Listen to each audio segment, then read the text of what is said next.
Welcome to the GreatBase Tennis Podcast. I'm Steve Smith, coming to you from Wintergreen, Virginia, Wintergreen Resort. There's snow on the mountain. That's why I'm wearing my winter hat. Great podcast coming up. Sujay Lama, episode 173. GreatBase Tennis. We give out a lot of free educational tennis content. If you could donate, just go to our website, greatbasetennis.com, and push donate. We're asking people to consider giving $10 a month. And from there, we'll go forward. Sujay is from Nepal. How often does someone get to speak to someone from Nepal? Mount Everest. So many things with Sujay's background. The pillars of the Great Base, I have in my notes here. His brother, Raj, worked for Welby Van Horn. Sujay worked for Dennis Vandermeer. And while he was with Dennis Vandermeer, he certainly was with Jim Verdick and Jim Lair. Also part of my coaching tree, I was fortunate enough with Joe Brandy and Andy Brandy. Joe Brandy one summer, Andy Brandy for 2 summers with All American Sports. Actually, that's how I got the opportunity to work for Welby Van Horn. So many people that are part of my coaching tree are part of Sujay's coaching tree. Amazing history in the game. So player, parent, coach. Let me call him up and we'll get started. There we go. Sujay, ring number 1. Good evening, Steve. Sujay Lama, thank you for being a guest on the GreatBase Tennis Podcast. Super excited. Looking forward to it. Yeah, this is great. I was just telling as an intro, you have amazing history in tennis. We'll get going with that. But tell us about, and again, it's not too often you talk to someone from Nepal. Let's get it going here because a lot to cover. Tell us about growing up and where your passion for tennis began. Yeah, I am. It's amazing when anybody meets me and they always say, "What? You have tennis courts in Nepal?" Because their view of Nepal is the mountains, right? And rightfully so. We have 9 out of the 14 highest mountains in the world, including the highest mountain in the world. But Kathmandu is a valley, and so there are tennis courts out there. But really, my passion for tennis, was really my dad and my family. He was a pioneer of tennis in Nepal. He was of Nepalese origin, but was born in Myanmar, where his dad fought for the Brits in the World War, and so he was born there. And because the Brits were there, I mean, he was introduced to tennis. And then when the socialist regime came to power in Burma or Myanmar, they became second-class citizens because they were not of, Myanmar origin. So dad had to pack up a suitcase and take the whole family back to Nepal, and they were patriotic people, and they said, hey, let's go to our, motherland. And when he came back to Nepal, that's when he introduced tennis to Nepal. And the way he did it was basically he went to Calcutta, and there was Jason Ali's father, Akhtar Ali, who he became really good friends with.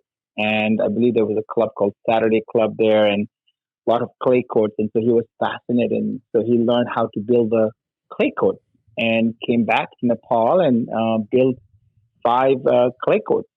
And he named it the Hit Tennis Center. And his name was Hem. So it was Hem's International Tennis Center. So, yeah, I mean, my childhood, I remember just following my whole family. And it was one of those places where a lot of expats and some Nepalese people would just hang out there. And especially the Saturdays were like so much fun because it was potluck lunch. And we went there at 8 o'clock and, went back home like around 8 o'clock at night. And so, yeah, that was where it all started, and dad got the whole family going. And soon there were national events, and pretty much everybody in my family became a national champion. And so I was like, okay, I'm the youngest in the family. 2 older brothers and 1 sister, and they all were good tennis players. And so I was like, okay, I got to be a national champion. So yeah, that's where it all began, Steve. And how many children?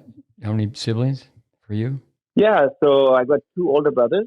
Vijay, who is still back in Nepal now. He's a pilot and a movie star there. but he was a very good tennis player too. And we all trained together with Raj later on in Germany. And he became a really good player, but then he had a really bad injury on his ankle in Germany in a carpet court. So that kind of derailed him. And Raj, my older brother, who who kind of got us going because he was the one that when his tennis kind of got better and better, he was the one that got a chance to come to the States in Connecticut. Worked for Walby Van Horn and played the circuit. And then I have a older sister, Poonam, who was a good tennis player but was a great ping pong player.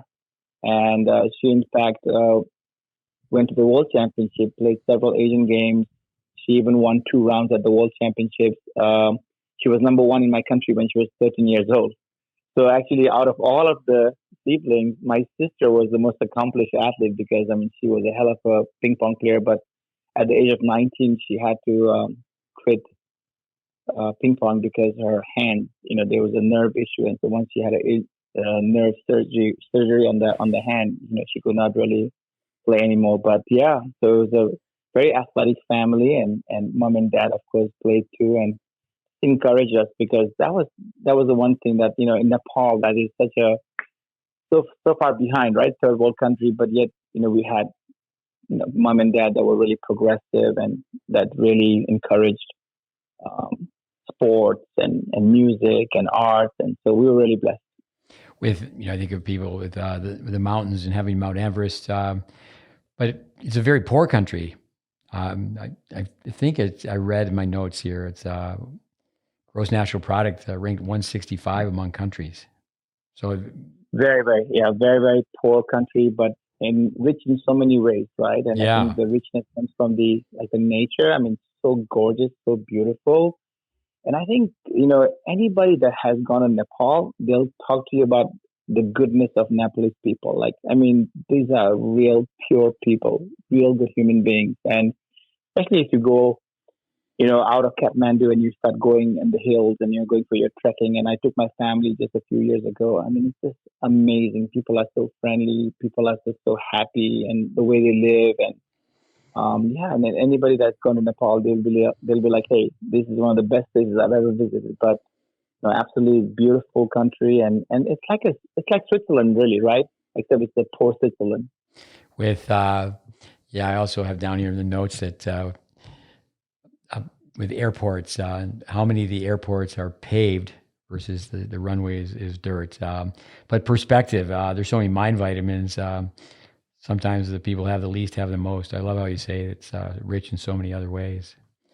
I want No, to just jump absolutely. ahead with one question with your dad. It was during 9/11. I think it was your dad. It might have been Raj, but I'm pretty sure it was your dad where my two boys were very young, Connor and Mikhail, and they were Craig Tiley's guest at the University of Illinois. I had been there for a workshop, which I used to, at one point I was doing one a year there, and um, they stayed, but then 9/11 took place. So my kids were there for some time, and you'd have to jog your memory as well. I think your father was there, and I talked to him on the phone about teaching little kids because he spent some time with my kids when they were younger. Was that your father? Can you remember? Was he there during 9/11? Was that Absolutely. That was my dad. Actually, the week before 9/11, I had taken my dad for the US Open. And it's a true story. We were also doing a sightseeing tour and we were going on the bus tour. And when we stopped at the World Trade Center, my dad was adamant that we go up to the World Trade Center. And I'd already been there several times and we were kind of running out of time. And I really wanted him to go and see the Statue of Liberty. So I kind of convinced my dad that, let's not do this. We've already done the Empire State Building. It's kind of the same. So he actually took a bunch of pictures. I didn't know how many pictures, but he took a lot of pictures of the World Trade Center. And so anyway, a couple of days later, we get back to Champaign, Illinois, and 9/11, takes place. And literally that week, I went and printed all the pictures, and he'd taken about 19 pictures of the World Trade Center. So mm, yeah, dad, fortunately visited, the state many times. He passed just 2 years ago at the age of 96, but he was a fascinating man, very inquisitive, brilliant man, brilliant. I mean, I always said he was like 100 years ahead of Nepal. No, I remember talking to you and just wanted you to confirm that because I've certainly met and talked to your brother as well, who loves tennis. But your dad was intrigued by you know the I guess the fundamental base that my two young boys had. Um, have to go back and think about how old they would have been. So that was 2001, correct? 9/11. Absolutely, yeah, yeah, Yeah, that was correct. yeah. So And that my formative years with dad was, I remember, I mean, those days we didn't even have television in Nepal, and so my fond memories with dad was, listening to BBC London and Voice of America and listening to all those great matches, the Borg versus McEnroe and Jimmy Connors. I mean, that's, I would literally go to his room and we'd be on the bed and just listening to those, those matches, with those great commentators. And the other thing was, the tennis magazine. He would get those tennis magazines and he would be reading through all those tips from, Big Braden to Dennis Vandermeer. And I mean, every week, he was always, wanting us to like change this or do this or do that. And he was always in that way throughout his life. And even later on, when he had sold those tennis courts, he still built a little tennis court behind the house and still had a little academy. And yeah, so he never, I mean, he, until the day he passed away, I mean, he was still involved with tennis. no, it's a great story. With getting to your junior career, tell us a little bit about that, and just progress from juniors on to college. Yeah, I went to a boarding school in India, in Darjeeling, and it was a Jesuit school run by the Canadian Jesuits. And so when I was uh, there, we played all the sports. We did soccer, volleyball, cricket, I mean, basketball, some tennis. But tennis, I was always dominating because of my background in tennis. So third to 10th grade, I mean, kind of did everything. And my tennis really was during the winter break when we would come back home for 3 months and really play really, intense tennis. And so going into my um, ninth and 10th grade, my brother Raj had already moved to Germany. And so for the winter breaks, those 2 months, those 2 years, I was able to go to Germany and train with Raj intensely. And so I got really pretty good at a fast rate.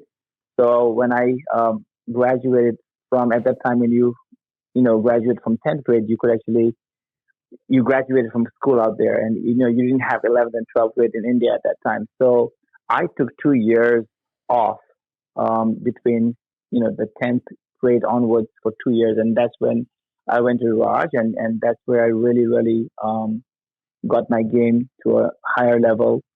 And he pushed me hard. He taught me how to suffer. He was a young coach, so I kind of was like his guinea pig a little bit, but I was able to play a lot of ITF tournaments after I trained there. So I got my ranking up to top 50 in the world in juniors and got to qualify for just about every tournament, every big junior tournament, including Junior Wimbledon. And, what really happened was that that was, I think, towards the end of my second year with him. I was in the main draw of Junior Wimbledon, and literally we were training in Germany, and we were about to fly to Germany. I think 2 days time, I was going to go to Germany, and I actually tore my meniscus. And then on top of that, there was a big fly that bit me in that area. I think I was stretching. I had an infection. So believe it or not, I mean, I had this big swelling on my knee, and I could not. I could not play Wimbledon. I was devastated, and I was out for a couple of months because I had to, rehab and get better. And that's when I went back to Nepal. And my mentor at that time, Dr. Terry Miller, who's an American lady who worked for United Nations World Health Organization, pushed me to go to a expat school for American kids out there in Nepal, Lincoln School, and that's where I went back and then finished my 11th and 12th grade, with the goal of maybe potentially playing college tennis down the road. And so that's exactly what happened. So in a bizarre way, I mean, I think I look back at it as a, blessing in disguise, because had I not had that injury, maybe I would not have finished my high school, and maybe I would not have had the chance to come to America and get a college education and have this amazing journey. Sujay, tell us about your brother. He's 12 years older, Raj, and his connection with Welby Van Horn and how that impacted your game.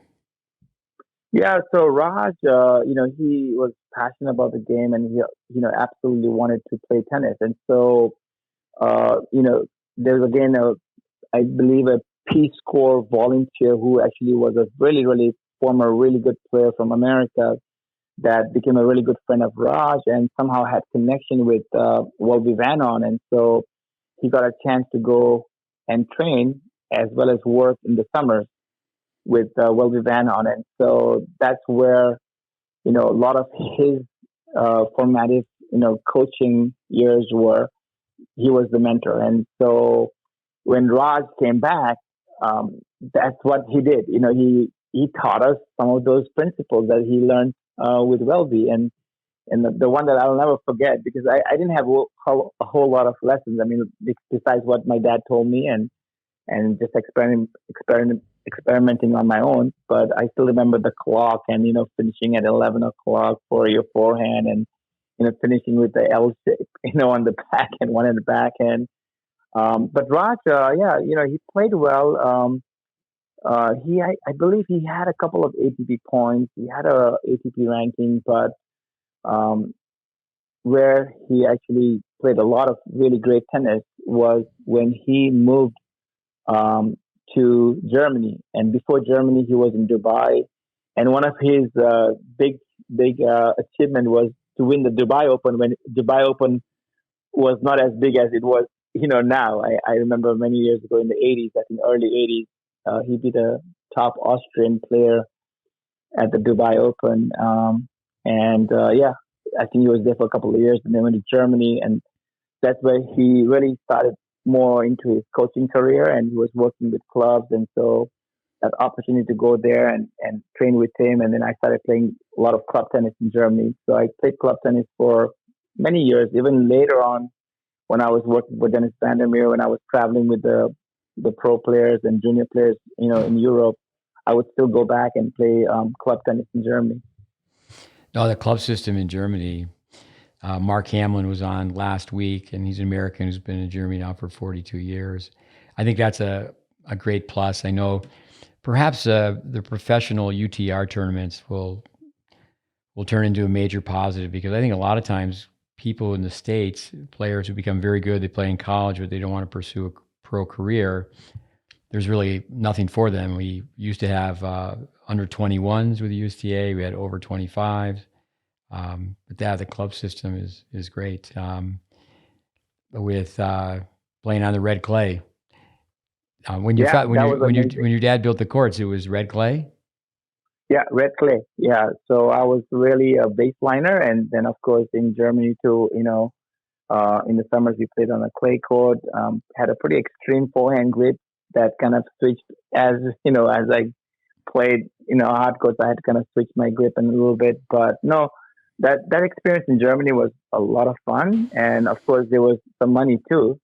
I literally remember. I mean, right after the match, you would get money based on if you won or you lost. And they would just give you this cash. And it was well organized because when I was traveling, I still remember one year when I was on the tour traveling with the women players. One of the clubs wanted me to come and play a match, and they actually flew me from Paris to Düsseldorf for the weekend just to play a match, and and then flew right back to Paris. But yeah, that was at that time. In Germany, there was a huge tennis boom because of Becker and Steffi Graf. So just great memories out there. Before Becker and Graf, many Germans they would just play in Germany because there wasn't that much money in pro tennis, and they had such a great lifestyle playing club tennis. Absolutely. Yeah. And a lot of them could have had, I mean, pretty nice ranking, if they had played outside of Germany. But yeah, you're right. There was so much money at that time. And Raj is still coaching, correct?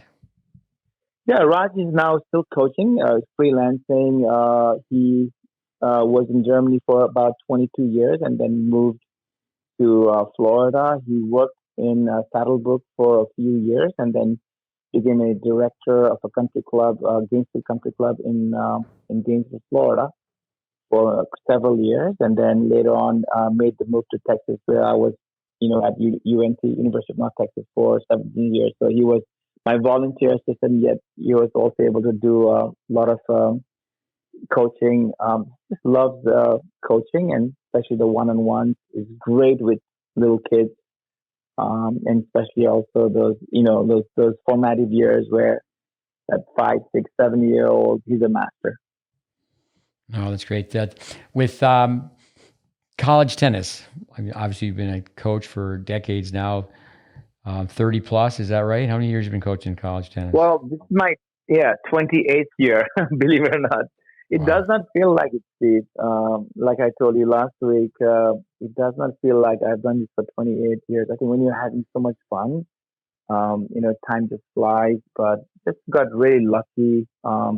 Met the great Andy Brandy, Coach Andy Brandy, at the Australian Open when I was traveling with Amanda Coaster. I was a hitting partner and a traveling coach while she was training in Vandermeers, and got to meet Andy in an elevator. I believe it was Hyatt or the Marriott. It was one of the tournament hotels, and we were going up the elevator, I think, and we were going on the same floor, 24th floor, and that's when we introduced each other. And he said, "Yeah, I know you. I've seen you around, Sujay."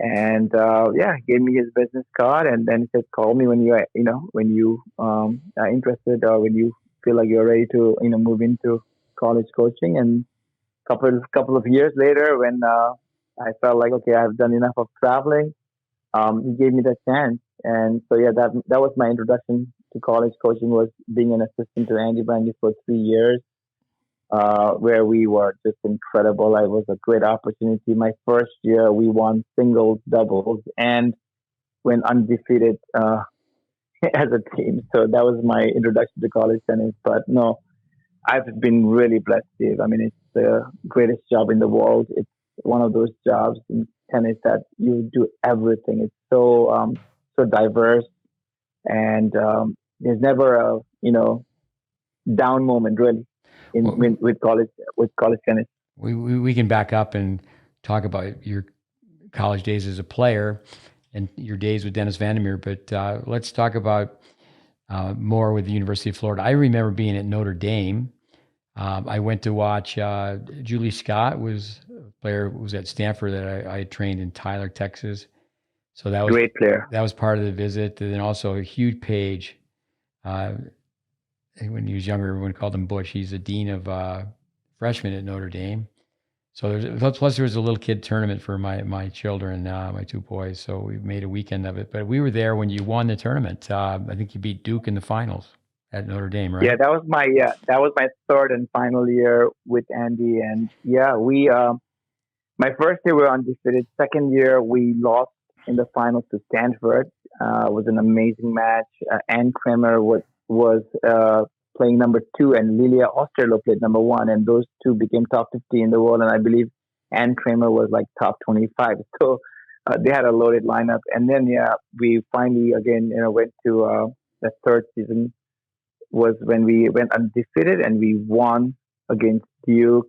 Great match. The the memory I have of that match was Don Booth, one of the best players I've ever coached in college. A kid from Kansas, real tough, gritty player, and she was cramping, and she played Vanessa Webb, who Yeah. actually in that after that team event won the NCAAs, and it was a crucial match that we had to win. And here's Don that was cramping, and somehow found a way to win that match. But no, it was 3 amazing years, and really I learned a lot from Angie, and that whole experience was something that I'll never forget. And I still have, I'm in touch with just about all the players, from my Florida days. With Don Booth, I remember that match. He went on and coached. One of our juniors played for her when she was a college coach. Webb is a Canadian gal, right? Yeah, Vanessa Webb was a Canadian lefty, and she actually kind of played a little different style. She would serve and volley, slice Yeah, a lot. And that same year, we played a dual match against Duke. So it was like in February, and Don played number one that day. I remember due and got in a zone and beat Vanessa Webb 6-0, 6-0. Wow. I've never seen an NCAA champion lose a match 0-0, but that's how tough Don was, and but an incredible team player for sure. Well, the depth of the players as well. Plus, the trio, it was you, Andy, and Joanna Russell. That was a Yeah, great, yeah. formidable team. I remember my boys get a hitting session with Joanna Russell. Then she later came and she hung out at our program. She came to visit for a day. She's a Wimbledon champion. I mean, I think she's doing quite a bit with pickleball now. I think my idea is that she's got to be hitting balls. She's just got that type of energy. Yeah, Joanne is probably the one of the nicest human beings I've ever been associated with, and she was our volunteer assistant in Florida, and she just was one of those positive people, just loved the game, and and she had that, hey, you can do anything you want to do it. Because if you look at her game, I mean, she hardly had any ground strokes, really. I mean, her forehand, she had, it wasn't a very good forehand. I mean, she would improvise, she would slice it, she would dice it. I mean, but she was aggressive, she was athletic, she came to the net a lot, and, she won Wimbledon doubles, and she, got to number one in the world at one point. And in singles, she was not shabby either. She got to the quarters, I believe, of Wimbledon. She was, I think, as high as, I think, 12 or 13 in singles. Played at Trinity University in Texas. At that time, they were Yeah. Div 1, and I believe she was part of a national championship team there. And I was so fortunate because when I got that job at Illinois, I asked her and said, "Hey, Joanne, will you follow me?" And so she came to Illinois, and we had 8 great, amazing years together there, and she was, instrumental in helping me be a head coach for the first time, and we still, are best of friends, and she's practically like my godmother for my kids because when my two kids, Priya and Sid, were born in Champaign in Chan Hospital, she was outside the hospital room both the Uh, times, and yeah, just a great human being. with a gamer, she grew up playing Chris Everett. I think she's the same age as Everett. Everett would be turning, I think, That is 69 right. in December. So she That's right. had a smile on her face, and she certainly lost quite a bit, but then to turn around and have such a successful pro career. Yeah, and her best friend was Mary Carrillo because they both are from Naples, Florida, and they literally live right like in the same neighborhood. And yeah, and of course Chris was the one that was dominating in that. So she had some great stories about Chrissy.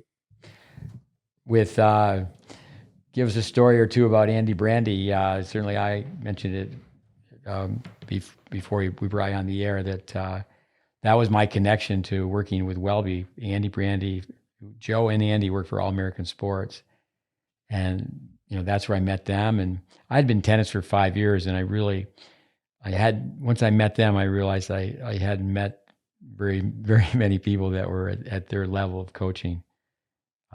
Yeah, I think a few things that comes to mind is the intensity, integrity, and just a great human being. And so yeah, I mean, I have the highest respect for Coach Andy Brandy. I mean, he taught me so much.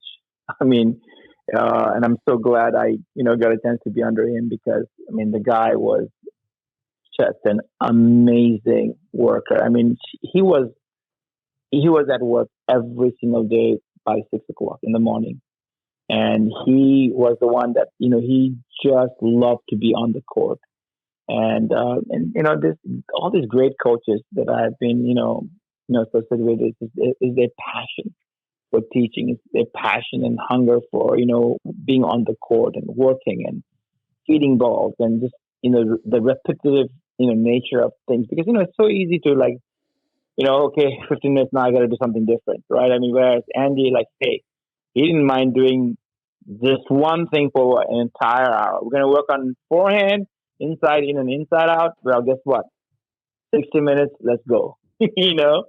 But no, just treated us so well, and to this day, I mean, we still talk once in a while. We share the same birthday, so 17th of August. we have a tradition to talk to each other. But both Andy and his wife Nancy were just incredible people. And for me at that time, could not have asked for a better mentor. What I say about Andy Brandy is that when he was a kid, I believe he beat Jimmy Connors twice. But I always say the best match he ever won was Nancy Brandy. She is a great lady. With That is for sure. but like That is for yourself, sure. but like yourself with Raj, um, Joe Brandy. Now, a lot of people would know that he was coaching Sampras when he won his first major, when he won the U.S. Open at 19. But it's in Julie Anthony's book that Charlie Pasarella wanted to quit tennis. He thought Welby was being too tough. And Mrs. Pasarella said, hey, if your cousin Joe can play on one leg, because Joe Brandy had polio as a kid, and said, if your cousin can play on one leg, you're not going to quit. But intensity, I remember Andy Jackson told me that he also learned so much just by being around Andy because he was a men's coach. Was he there when you were there as well?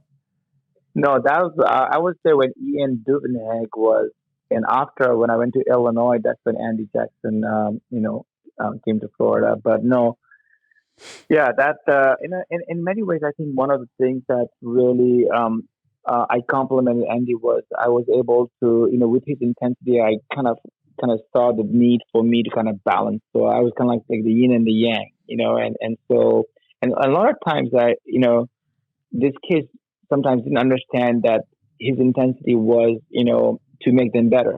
And so, when there were times where I felt like the kids might be breaking down because of the intensity, I was able to go out there and I think, make them understand that, hey, look, he's coming from a place where he really cares for you, and this is what it takes to get to the next level. And it helped that I was, on the tour, before I went to Florida, because although we had one of the greatest teams ever at Florida, where Jill Craig was played number one the first year I was there, when I went from like traveling with Amanda Coaster, who was top 16 in the world, I mean, when I went to Florida, I was like, okay, hey, we need to get our intensity here, I mean, these were like one of the best college teams ever, and I'm like going, there's a drop off of intensity. So I think I was able to help, these kids relate to what Andy was wanting from them, and then kind of be that kind of a good cop when Andy was so demanding. But no, I mean there I was a could see reason where why. your personality, it'd be good to the yin and the yang that you balance each other out. Were you there when Lisa Raymond was there? No, Lisa had just the year before I got the job. That's when Lisa turned pro. But I got to know Lisa fairly well on the pro tour, and actually, the reason I met Andy was in Australia at the Australian Open with Lisa Raymond, and that's and then also he traveled to a couple of those big tournaments and the Grand Slam. So we'd actually several times bumped into each other, and of course that that that time that we were in the elevator was that time where we actually had a face to face kind of conversation, and yeah, the rest is history. For Lisa Raymond, I mean, what a great doubles player, great singles player as well. I think I was corrected on this one time. I believe that I was corrected. She ended up 15 year-end ranking in singles, so she's a great player. But in the Bryan brothers, one of them called her Money, or I guess they both called her Money. And the joke was whichever Bryan brother won some mixed titles with her, they used to put all their money in the same bank account. And one brother who played with Lisa said, no, it's not 50-50. Remember I played with money. When I played money, Yeah, I great. put more money in the account. Yeah, yeah, great slice backhand, amazing athlete, and of course, amazing volley. And so, yeah, she I think became number one in the world in doubles, right, Steve? Yeah, no, and won a lot of majors. She should be in the Hall of Fame. Um, Maybe she's up for it now. I don't know. But with, I'm always telling people, like, if I was coaching college tennis, it's like, okay, coaching doubles on the women's side or the men's side. I said, let's watch film of Lisa Raymond. What do you think of the game having gone so much to one up, one back? Look, the best college doubles team was Stephanie Nikitas and Don Booth. I mean, they won two championships, and then the third one they, I believe, had a match point and lost. They could have won three consecutive ones, and both of them really, I mean, they came forward. Well, And tell me the duo again. It was what players? Stephanie Nikitas, Yep. Stephanie Nikitas, and Don Booth, and Stephanie and Christina Morris, who's now the current coach at USF South Florida. In juniors, they were, I think, ranked as high as number one in the world in juniors. And so when Stephanie came, Stephanie was one of those stylish, she kind of like, she had that flair. She played like Gabby, Sabatini, but she had beautiful volleys and she was not afraid to come to the net. She was a pure servant volleyer. Dawn was more of a counter puncher, but she also could come forward. So I always, whenever I, am coaching doubles in college, I always give that, example of like, look, like the best doubles I ever, saw in college was Stephanie and Don. And the reason was they were able to come and where they were two up and then they isolated the one up, one back. Um, yeah, I mean, of course, yeah, ground strokes, the returns are big, but at the same time, I still, fundamentally believe that, it's still the right thing to do is to come forward, and not every time maybe, but you've got to come in. And some of the biggest matches I've been involved is when, we've won those big games, big points, is when I've had my players come forward and there's two people out in the net. So, yeah, but it's definitely a little bit of a lost art because of so much emphasis on the ground and not enough, I believe, in the junior development of working on the transition game because I think they work on the volleys. I've seen some great volleyers in college, um, great ground strokes, but they've not worked on the transition game. I think that's where the problem arises is that they are lost in that transition area, and I think in juniors if they do a little bit more of that, the work, I think they could be so much more effective at the net. I'll tell you, Stephanie, the key story. I remember talking to Andy briefly, and her father came and met with me, and she was finishing at Florida, or maybe finishing out playing some on the pro tour. But the idea was before she got into coaching at a high level, that they wanted to have her come and work with me because I'm in the grassroots level, working with beginners. Um, but yeah, I remember that didn't happen. Did she play on the tour, Stephanie? You remember? She really did not. I think she played a little bit. And I mean, as you know, Steve, to make it in the pro level, you need a different kind of a mindset, right? I mean, you can be a great player, but if you don't have that singular mindset, like, really, and then also being resilient, right? Because you're going to fail, enough, especially in the initial stage. And so, but I really wish that Stephanie would have, really gone hard like Jill did. But she did not because she really could have been a great doubles player even at the pro level because that's how she was. She was an athlete, broad shoulder. She could hit a good ball from the ground strokes. I mean, but her volley was just crisp and so natural. But I have a good story about Jill Cravers actually because when she won the NCAAs, for about a year, she was kind of lost a little bit and she was kind of playing, but not really playing. And she was distracted. She put on some weight. She was not having the success she was wanting to see in the satellite level.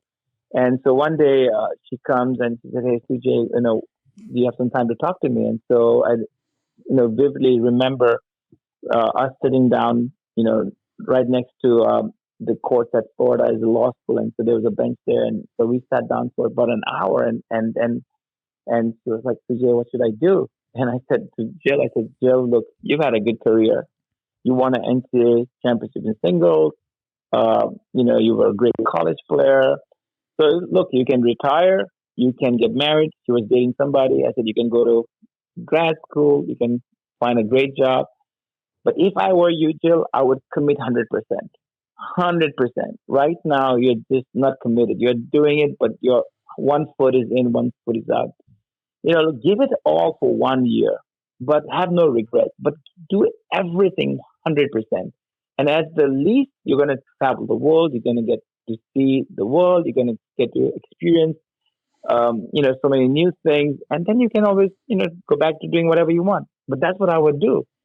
And so I'm so super proud, of Jill because really years later, right? I mean, every time I'm like watching her on TV, I mean, they were like, "Oh, she's one of the fittest American players and hardest working," and she completely changed. I mean, she changed her body because of nutrition, workouts, and I mean, she was top, I believe, top 50, top 40 in the world. She even made the Olympic team. She beat Serena Williams at Wimbledon. She played, Got to die. and she had a long career too. Long career. So, and she was not very tall. She was not the biggest hitter, great, good hands, good counter puncher. So, so that was really, really proud moment. And, like when I think about like also I traveled with Amanda Coates and I was very fortunate. I got to do about 10 Grand Slams with her too. Another like 5'2", just persistent, resilient, never give up. And I mean, wow, what a career she had. I mean, I was fortunate when I was traveling with her. She was top 16, but I think she got as high as I think five in the world. Yeah, I And remember. here's a 5'2", South African player. Yeah. Yeah, With great, great. going back to Florida, I remember one year where ESPN coverage. Andy Brandy went to the very top of the stadium because he had two players in the finals. Was that GreatBase as well? Or two players from the same team played each other in the NCAA finals? Two Floridians. Yeah, I wasn't there at that time, but I wouldn't be surprised. There were so many great players, right? Yeah. Lisa Raymond, Sean Stafford. I mean, Nicole Arendt. Oh my goodness, so many great players. But yeah, I wasn't part of that, but I wouldn't be surprised because I mean, we literally like the years I was there, pretty much all eight players were in the national team for the U.S. national team. I mean, everybody was at least top 15, top 20 in the country. So yeah, we got the best of the best, really. And I mean, just to give you an idea, like Stephanie Nikitas, like played like Stephanie Nikitas and Tracy Green, now the Harvard coach. I mean, they battled for the number 6 spot. Wow. So that's how good we were. And by the way, the year that Stanford beat us, believe it or not, Julie Scott, who you coached, who became top 100 in the world, played Stephanie Nikitas, I believe, at number 6. At number 6. Wow, all these So the names. next, Yeah, I had a lot to do with the Harvard tennis camp years ago, and when Tracy Green came in, really quiet. But yeah, I remember asking her about playing for Andy Brandy. That she, it was pretty easy to pull some stories out of her. I mean, I have a story on intensity, but I want to come back to the word intensity with Andy. But there's a funny story about the football coach. Lou Holtz was an assistant for Woody Hayes at Ohio State, and I think it was Leroy Keys, a great defensive back. And Lou Holtz was telling them, he was calling one thing from the sidelines, and Woody Hayes disagreed with him. And Woody Hayes was right on the sidelines. If you say that one more time, you're going to be fired. So I'll tell you the story of intensity with Andy Brandy. So we All American Sports. We went to the Hamptons, West Hampton. Came up from Boca West, and it was cold and windy. And our job was to put up windscreens. We had to set up this facility, beautiful place on the beach. So this guy comes by. He's got the fancy sports car, 450 SL, and he comes out and he's got the gold chain, more the one on the Italian warm ups, and I just remember jewelry and Italian warm ups and sunglasses, and he said to Andy, he goes, I want a lesson, and Andy says, we're not going to be open until till Monday. This is like a Thursday or something, and then he started arguing with Andy. And next thing you know, he said to Andy, he goes, well, I'll give you a lesson. And then they start arguing back and forth. And I mean, my hands were just frozen. And he wasn't a very good player. But so Andy just goes, Smith, you're going to play this man a match right now. And I told some Florida players this. So he's just pacing up and back. And he says, Smith, if you lose one game, you're fired. And so this guy wasn't very good. I beat him love and love, or maybe it was just one set, but I remember the guy had this flat pancake serve. He had no idea where it was going. The wind's blowing. I'm just frozen stiff. And I did catch up and didn't lose that game. It probably would go back. It's probably just one set. These guys were screaming at each other. And so you give us a story. Did you ever say I'm going to fire you? Oh my goodness. Yeah. Well, let me tell you, I mean, playing Texas, I believe that was my first year or second year. And I think the year before Texas had beaten Florida after Florida had taken I believe, after singles, we were up, I believe, 4-2. And those days, the doubles counted as 1 point. And so Texas had come back and won three straight doubles to beat Andy the year before I had been there. So when we played Texas at home, there was about 1,000 people on the stand. And so in the middle of the match, we had a little bit of a, argument. And, Andy called me behind the fence. And so I'm walking behind thinking that's where he's going to tell me something. So he keeps walking to his office, and I'm like, okay, I got to follow. He opens the door, we go inside, and we are both screaming and yelling at each other. And 5 minutes later, we open the door, we come back, we beat Texas, and I'm like, okay, I'm fired. So next morning, I'm thinking, okay, I'm probably not going to have a job, and I sneak in like around 8 o'clock. He's already been there at 6 o'clock, and then I think he hears me coming in from the door, and the next thing I hear is like, Sujay, lunch is on me. That's Andy Brandy right there. Yeah. But no, he was intense, but he was such a fair guy, and we had a good time. I remember being told that because of Andy Brandy, the word fat could no longer be used on the University of Florida on their campus, because he certainly wasn't going to have any girls. The freshman 15, he was going to make sure they had half a bagel or whatever. But yeah, with what years were you at Florida? Yeah, I was in Florida, I believe. Let's see, let's go back. I think 95 was my first year there. So I think at 95, 96, and 97, that's where I was. Yep. And what do you think about the way? I mean, is it just got so soft and we're so politically correct? The way Andy with his intensity. I've been told that I can be intense as well. Do you think or coaches are still talking that way, or is it just totally gone away? Yeah, I think, look, I mean, it's changed, and we've had to also evolve, right? And so, yeah, some of those, those, like the Andy types of coaching. I think, now it's tough. I mean, it's really tough, and and so much has been because I really believe that. The NCAA has given empowered the student athletes so much to the point where like everything that we do, we have to really be so mindful of making sure that you're politically correct, right? And Yeah, I mean, look, all I can tell you is that you know there was a reason why those kids in Florida were good. I mean, Andy got the best out of them, and at times, yeah, I mean, it was tough, but growth takes place when you get out of your comfort zone. Say that again. And so, yeah, Say that again about comfort um, zone. What did you say? um, I truly believe that there's growth that takes place when you get out of the comfort zone, Yeah. Okay. and and that's what coaches are meant for, right? I mean, how do we get out athletes to get out of their comfort zone? Because there's suffering, there's mental and physical suffering. So when you really want to be good, and a lot of the times, I mean, the suffering is really the mental part, really. And so I have a saying that I really believe in. And I always say, like to be good, you have to learn to suffer, but to be great, you have to love to suffer. And so that's what I've tried to evolve as a coach with the times, but still believe in that core philosophy. And so it's just like how I deliver and how I get the kids to understand that is different. But definitely, I mean, we have to be fairly careful with how we try to bring that, from the student athletes that we work with, and that's a challenge.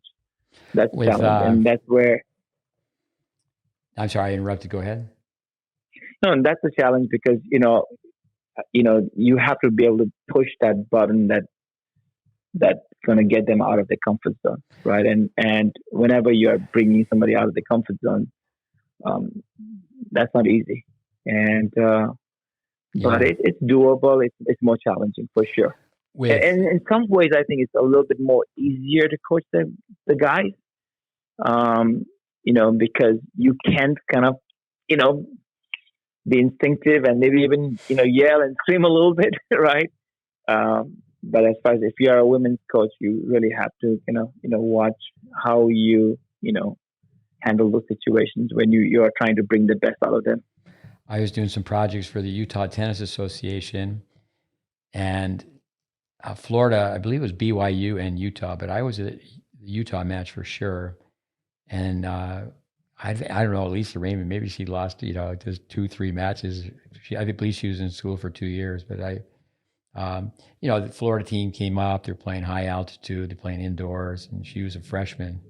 But no, it was interesting to just have that experience to be with the Florida tennis team with Andy. How about, were you there with Kathy Rinaldi, or that was a different time? Was she on campus as a No, player? no, Kathy and myself. I mean, we were working together for the summer camp. When Andy, we had our Nike camps there. Kathy would come over and we would run the camps, and yeah, that was just a great time because Kathy, just she always had that beautiful smile, and she's that positive person.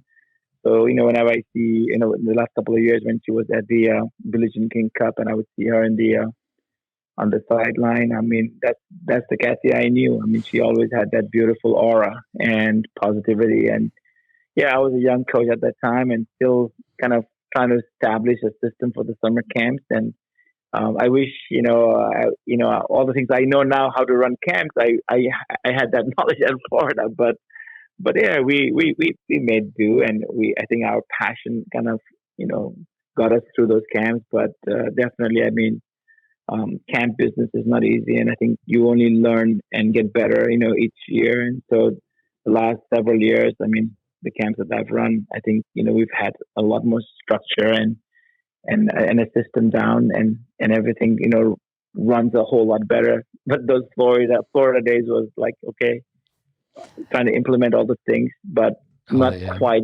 a finished product. There's so many things I could talk to you about. I love tennis camps. I would consider myself to have been a tennis camp junkie. That's really how I learned. But Kathy Rinaldi, for our listeners, I mean, top 10 player in the world, and now she has a leadership position she has for many years with USTA. She just stepped down as the head coach of the Billie Jean King Fed Cup team. But she lived on campus. I mean, she was based as a pro and was in Gainesville. So that certainly must have helped the team to have a top 10 player, that, even from a recruiting standpoint. But I can remember also going to a pro tournament, and remember sitting with Andy, and he said, "Hey, if you're going to sit here, make sure you don't touch your nose, because the camera's going to be on you the whole time." But yeah, so he did travel with her, so I know they've been connected together for many, many years. I can remember watching her take lessons. She was obviously one of the better juniors in Florida, and she was under 12, and I remember watching her take lessons. And I was a neophyte, got into the game so late, crossing over from ice hockey, and it was a thing with the racket on edge, and it was Frank Froling, great guy, and I got to know him later. He was in the resurfacing business, but he was a top American, and both Frank and Kathy, Frank was coaching her, and he was telling her to get the racket on edge in the backswing. And then when he would hit, he'd have the racket face closed, and she would hit, they would have the racket face closed. But I was just reading and observing and listening, but that certainly must have helped. I don't know how many years that Andy was there, or how many years Kathy was there, but that must have been special for those players to have a top 10 player on campus. Yeah, absolutely. Yeah. And really, I mean, going back to the camp situation, I mean, a lot of like what I learned over the years to really run an efficient camp was what you had kind of given to Craig Tiley, at Illinois. And I think, I had all these different, knowledge, from my days at Vandermeer and, having done camps in Street Briar and of course, trying to do those camps, run the camps, because really, Andy let us run the camps. And then when I came to Illinois, I think when I saw Craig run the way he ran his camps there, and we worked together and did those Nike camps there, and a lot of what Craig had, you know, uh, learned was from you, from his time with you at Tyler Junior College. And so I mean, I think I started putting what I knew with what I saw with Craig, and I learned that. And I think really when I went to University of North Texas the last 17 years, that's where I felt like I really had really special camps. I mean, we sold out our camps, and we had 4 weeks of junior camps and 1 week of adult camps, and we literally, I mean, we had 75 to 85 kids per week, and we had 50 adults coming just about every summer. And I think we were one of the like the highest rated camps, Nike camps in America.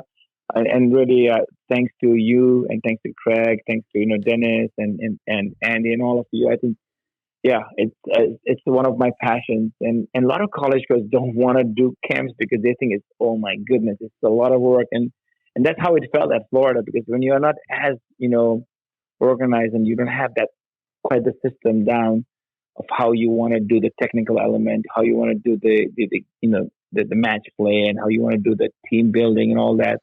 It can be chaotic, but once you get a good system, I think camps are so awesome. And it's not only awesome for the directors and the coaches, but it's really awesome for the kids, and you really can impact so many lives. Over the years, I have had so many kids, actually adults now, that come and say, "Do you remember me? I was at your game, and that was the best time. That was the best tennis great. experience of my life." And it's the greatest compliment you can have, because they're like, "Oh my goodness, wow!" No, we put something together that was special. Yeah, with camps, I still remember going to a hockey camp in Toronto and just loved it. But at the Illinois camp, um, your predecessor, Jennifer Roberts, she was at Illinois before you. Yep. And she was at Tyler Junior College. And I remember Jennifer and Panam Paul. I hear from her all the time. Her son is playing at Air Force. She has two boys. And I believe the youngest is a senior, and he's not sure where he's going next year. But anyway, Panam Paul and Jennifer Roberts, they came, and Jennifer had worked the camp, but they came to just observe the camp for a week and film. And Craig Tiley, he was so organized. He was like he was a little bit older when he came. He had been in the Army, and to be there for 7 years was a long time.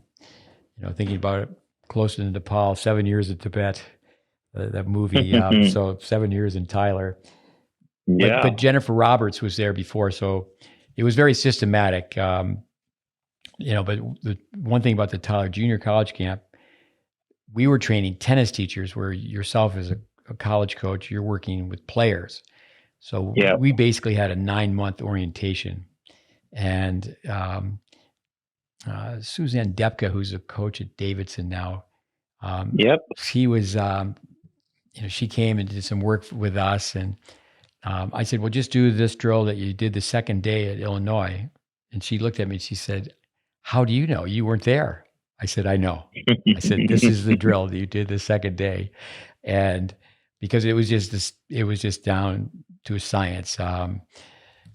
Even we had a gym at Tyler Junior College, and actually there's a tornado that touched down, but it's where the Tyler Junior College Apache Bells, they would perform at halftime at football and basketball games. And when I was there, twice they went to the Super Bowl, twice they went to Washington D.C. to perform. So they were big time. And we used to run the camp where there was this old gym, and it had mirrors all around it. And the first, we'd film everybody first, and then we would go in there and come. This all circles back to your brother with Welby Van Horn and Yep. hands on the hips and body balance, position, and grip stickers. And, Mm-hmm. so we say we have a system of systems. We have a system on how we film. We have a system on how we put on a grip sticker. And we're going to Yep. film everybody before we start.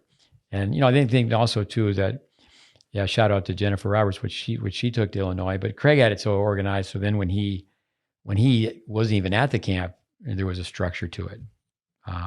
Oh, absolutely. And the progressions and the form contest, remember that? I Yeah, mean, oh, and yeah. the grip system, the 1, 2, 3. I mean, absolutely, we used all of that. And the best part was, as you do this for a long time, you kind of like tweaking a little bit, and then you kind of create a little bit the system around your own personality too. But yeah, so valuable for us, as we were, growing as coaches, and even now, I mean, I'm still trying to get better, trying to learn different ways to give that messaging, right? I mean, that's what this is all about. It's how do we impact kids, and the shifting of how every generation is a little different, and so we have to adapt, but at the same time have a system, right? And I think that's what you did, Steve, so well, and that's what Craig did, and then yeah, and we were the ones that benefited from seeing those systems and then trying those systems out. Well, no, thanks for the compliments. But with coming back to Andy Brandy, we could talk about. I mean, before you would have worked with him, trained by Welby Van Horn, but he worked for Hopman and he worked for Bollettieri. I mean, what a Yep. what a background. But then to say come back to Forum Tournament for our listeners. I mean, asked. In fact, I was talking to someone today. Years ago, they were interviewed by the USTA for a position with recreational tennis, and one of the questions was, and the interview was at Flushing Meadows, and a lot of people in the room, and said, "What's wrong with American tennis?" And you thought it was, he was put on the spot, like, well, what could he say? And but we say one thing to improve American tennis: if little kids were taught, if there are posters up of say Serena on the serve, or any of these top players, just catch them like at the impact point where the how the body's aligned, where the racket is and such. But then you give prizes, and so yeah, when you did that with Craig, you would have had teams and prizes, and the staff, they become judges, and the kids get all fired up to win the Forum Tournament. So it's actually coming back to someone else who you spend so much time with, is Dennis Vandermeer. His term trickery. Let me show you a trick. Let me show you a trick. Yep. But Yep. with let's skip back to your days as a college tennis player. Yeah, that was at Luther College, Decorah, Iowa, and the way I got recruited was when I was at that expat school in Nepal for those 2 years after I had hurt my knee.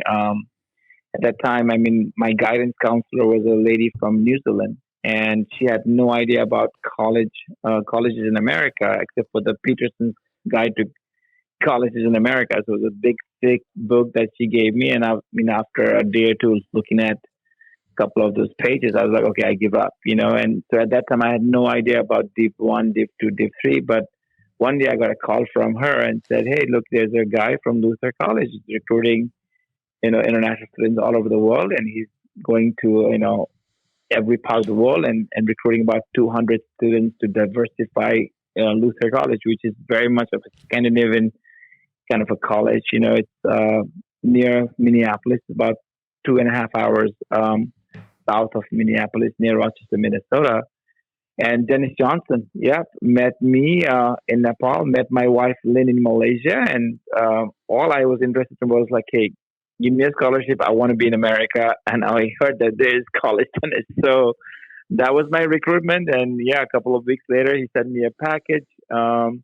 Had no idea it was not a Division 1 school, but a Division 3 school, and but I was just happy to come to America. I came to Decorah, Iowa, and that's where I played my college tennis. And so I had some success there. I played at a fairly high level. I got to, I believe, top five in Div 3. Got to three round of 16s in the NCAAs, and all three matches that I lost in the round 16s, was to eventual national champion. So that's my one regret is that I checked all the boxes of all my goals of becoming all American and winning regionals and going to super regionals and doing well. And the one I could not was to win the nationals and really the one real shot I had was against Larry Giver and I Giver. He was a guy from South Africa and we were playing nationals at Swarthmore College in Philadelphia and somehow I think it was rain or whatever and we had to go indoors and so I was up a set and 4-1 up and I was like literally like about to win this match and then I got a body cramp because I was sweating so much. So I lost that match and of course Larry goes to win the nationals. But look, it was a fun 4 years. Rich Lake was the coach, became like a real like a father figure for me coming from Nepal all the way so far away. Kind of found a little bit of like my home there.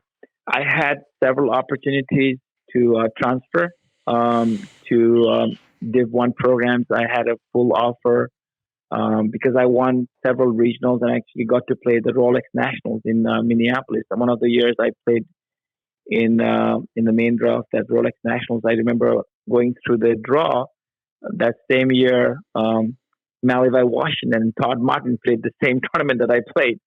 So yeah, I had offered to go to Oklahoma State, but at that time, I felt fairly, comfortable and happy, and had met Lyndon at Luther College, who now have been married for all these years and have two beautiful children. So yeah, that was my college years. And at times I do feel like I wish I had maybe gone to a Div 1 program and where maybe um, coach could have maybe pushed me harder and maybe gotten even more out of me because I felt like there was a lot more in me. But at the same time, no regrets because there were so many other blessings that came with going to Luther. With Luther, you mentioned you went to a Jesuit school in India. What type of school is Luther? It's a The Lutheran school. Lutheran school. Okay. Yep. And your daughter went to Colby, so I mean, don't you think there's a lot of positives about the smaller school for an undergrad student versus the big university? I mean, there's obviously a plus minus list on anything and everything. No doubt about it. I mean, and also the education is fantastic, liberal arts, right? And then small classes and practically got to know just about everybody. I believe Luther had, I think, maybe 2,500 to max 3,000 students, just like Colby. So you really got to know the students. You really got to know the professors. I mean, years later, I got inducted to the Hall of Fame, and I was one of the most distinguished, I think, alums. I got one of those awards. So I would go there years later, and I was at a football game, and here's a professor that still remember my name. Comes by and says, "Hey, Sujay, you are in my philosophy class." But no, wonderful people, and Iowa, nice people out there, and good experience overall. No doubt about that. Yeah, I think being in the Midwest, there's a lot of positives with the Midwesterners. And what about some of the philosophies between the Jesuits and the Lutherans? Yeah. Well, let me tell you that. I mean, the Canadian Jesuit school. I mean, it was tough. It was. They were very demanding. I mean, we woke up at 5:30 every morning. 6 o'clock, we were in the study hall. 7 o'clock, we were in the chapel. We had breakfast at 8 o'clock, and at 8:30, we had to make our bed, and then we had an assembly. And everything was so structured, and we had uniforms, we had nails. We had to make sure all our nails were cut properly. We had, the shoe had to be, shining. I mean, um, very, very demanding and tough. It was an all boys boarding school. But, some of the fondest memories was, being there for those 8 years. At Luther was a little bit more relaxed, I would say. And of course, at the Jesuit school, St. Joseph's North Point in Darjeeling, we had to go to chapel just about every single day. Sundays was church, whereas at Luther, I mean, we weren't. It wasn't mandatory to go to chapel, but both were great experiences. And you know, we were the first batch of 200, international students, from all over the world. So we had people, from South America to, we had even students from Papua New Guinea and Africa, and so it was an exciting time, to really help, Luther, become kind of diversified and yeah, some great times. And I actually did a double major. I studied political science and public communication, and then I had a minor in international studies. And so the goal was to really work for United Nations because that's, you know, uh, my role model, Dr. Terry Miller, who was in Nepal, and that's what I wanted to do. But yeah, every summer I was going to work for Dennis Vandermeer in Sweetbriar College, and kind of falling in love with coaching. And then really after I graduated, I believe I graduated in '92. There was a little recession in America, and I was like, okay. I called Dennis and Pat, and they were like, "Come on over to Vandermeer, in Hilton Head," and got the chance to, go out there. And I thought I'll do it for a year, and 1 year has become like over 30 years now of coaching.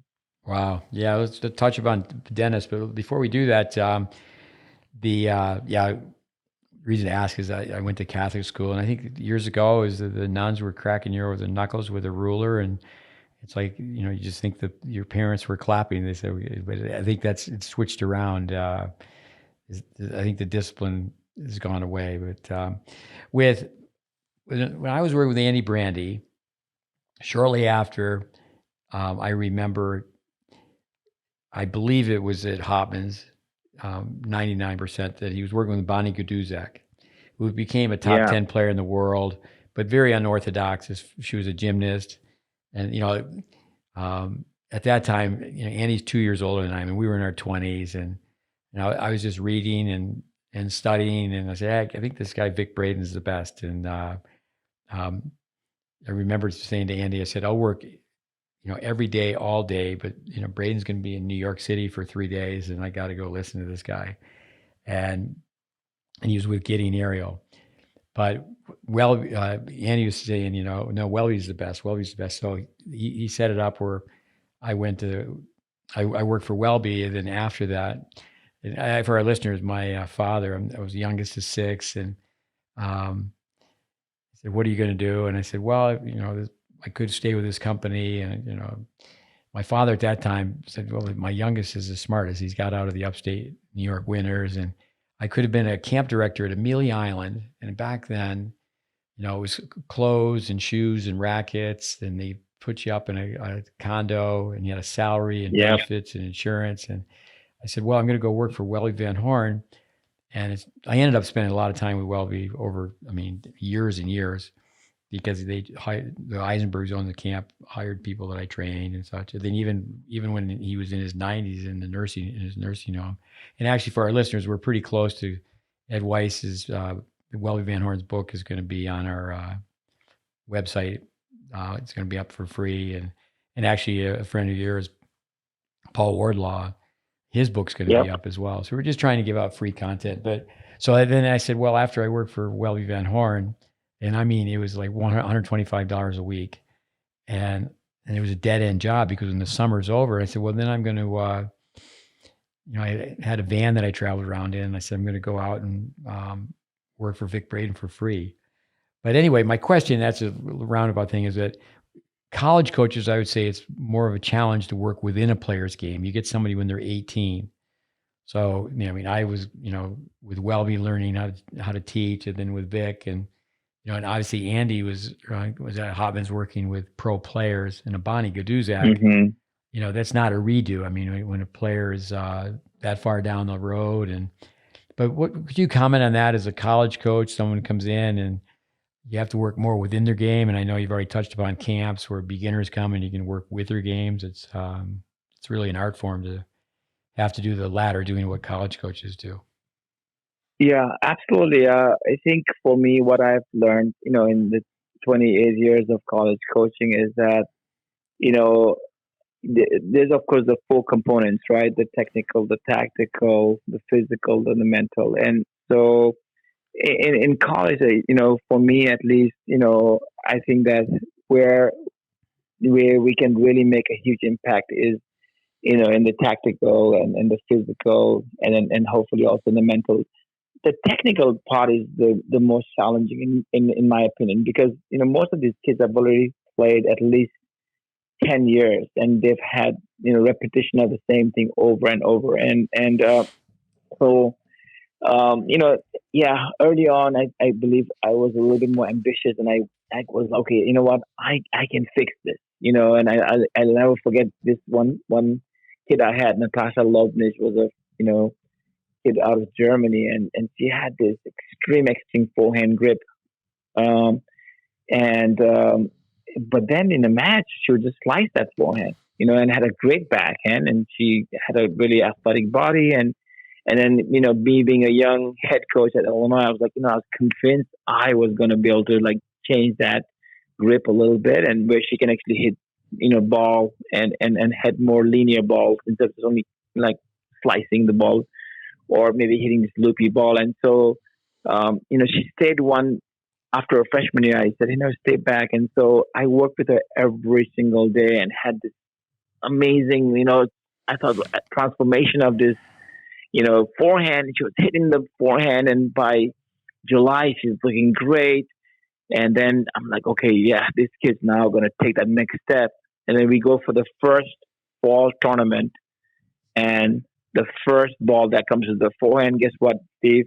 She slices that, right? I Yeah. mean, and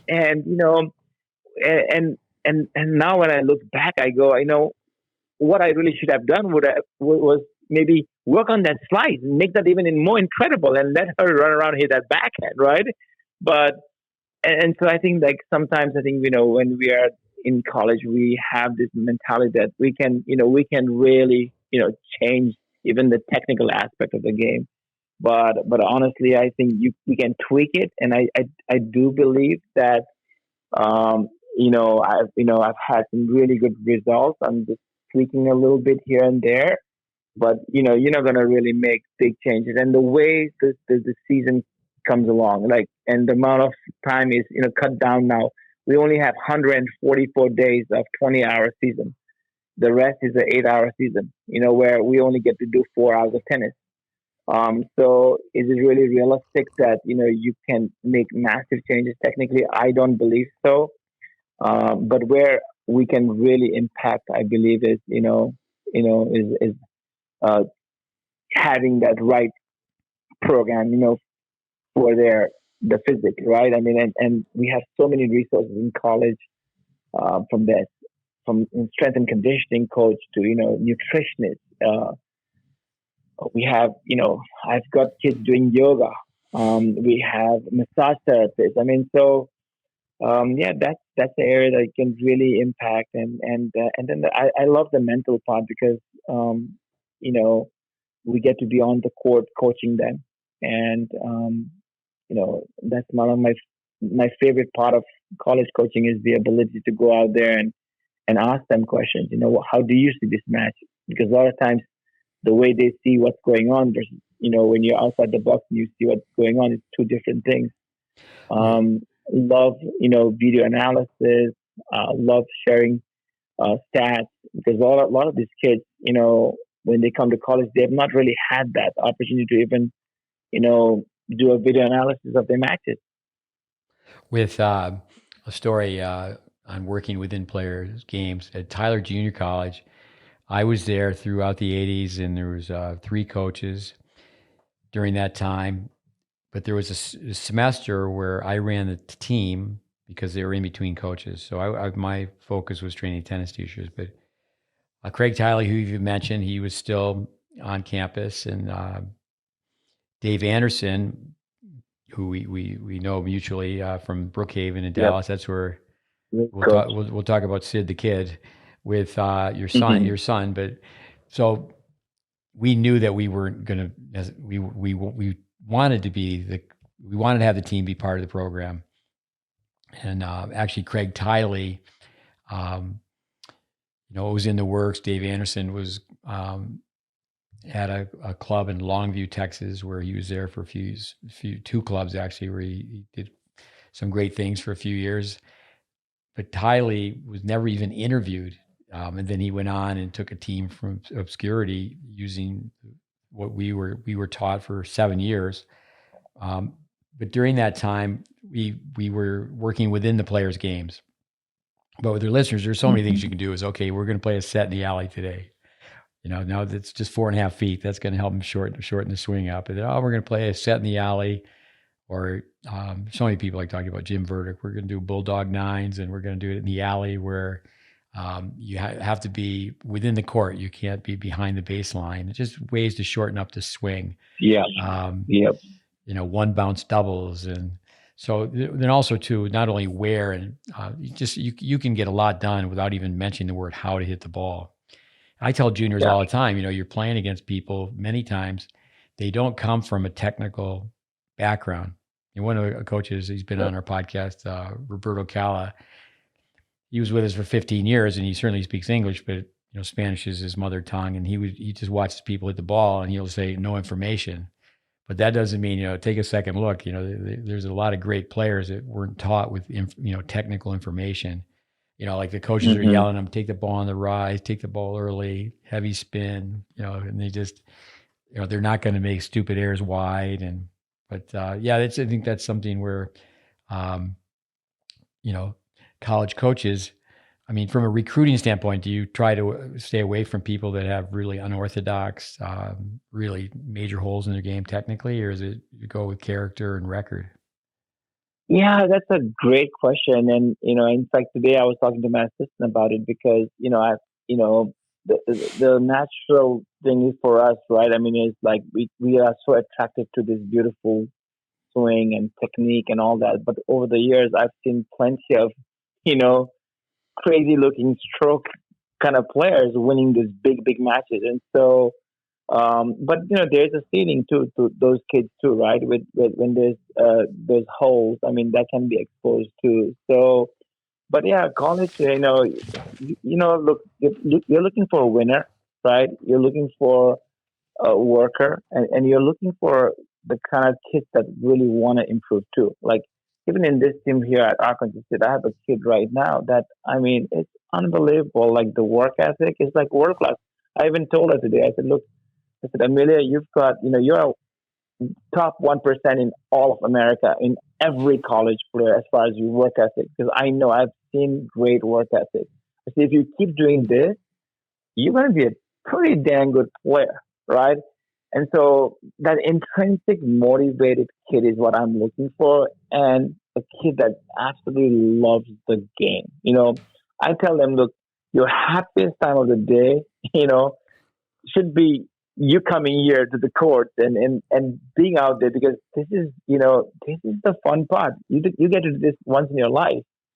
You're paid to do this, right? And so, but as simple as that sounds, it's a lot of these kids, some of them have overplayed in juniors and they've been pushed and they've really a little bit burnt out.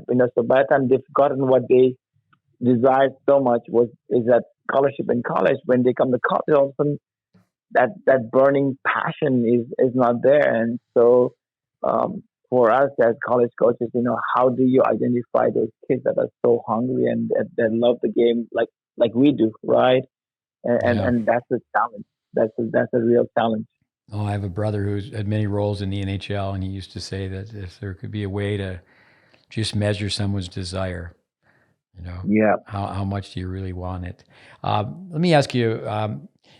It was fun. I brought a couple juniors to visit you when you were at North Texas, and you had some rules. Talk to the listeners a little about your thoughts on tanking when someone tanks. I think look, I don't have a whole lot of rules, but one of that is no tanking, right? I mean, so that effort is something that you control, and absolutely, I think that's one of the things that and I'm look, when you create a culture and you you are you have clarity with the kind of standard that you're looking for, and then you are consistent with how you deal with that on a day-to-day basis. um, you're gonna get what you're demanding, really. And there is something called peer pressure, and a lot of these kids, I mean, um, they don't want to let their teammates down, honestly. So sometimes if somebody messes up, the punishment is not for that person. I'll just get the whole team to do the miles run, or Hmm. sprints or whatever. Uh, and also, like, my philosophy is that when you are really really focused on that culture and the standards, if somebody doesn't really belong there, they're gonna bounce off. But to me, look, effort, there's no compromise there. You got to go out there. This is a full scholarship here. I mean, it's valued at about 100 to 150,000 dollars a year. I mean, that's like $500,000 in 4 years. Wow. Um, you know, how many jobs in the world you get, like that, right? I mean, you get to do what you do, and get your education, and everything is paid for. You've got coaches, you've got everybody behind you, equipment, shoes, rackets, No, traveling. yeah, I mean, I'm glad you said that because I think a lot of times parents, players, even us coaches will just think the scholarships, tuition, books, fees, room and board. But then if you add up, you know, coaches and the everything, this the travel, the equipment, like you just said, it's a ton of money. Um, so Andy Brandy, Joanna Russell, Sujay Lama, you're a great team. Talk about this threesome. Vandermeer, Verdict, and Lair. When I was just hearing that story about with Craig Tyler and Dave Anderson working with the Tyler Junior College team for a semester before they hired a coach, is we certainly were very in tune with Jim Lair's application. But talk to us a little bit about your time with those three, because those are three of our pillars: Vandermeer, Verdict, and Lair. And what's one thing we're trying to do with our podcast is just shine a bright light on tennis, carry a torch from tennis teachers from the past. yeah. Wow, Dennis. Uh, First, I would say my time in Sweetbriar. I mean, I believe we worked. I believe, if I'm not mistaken, 12 straight weeks, or at least 10 straight weeks.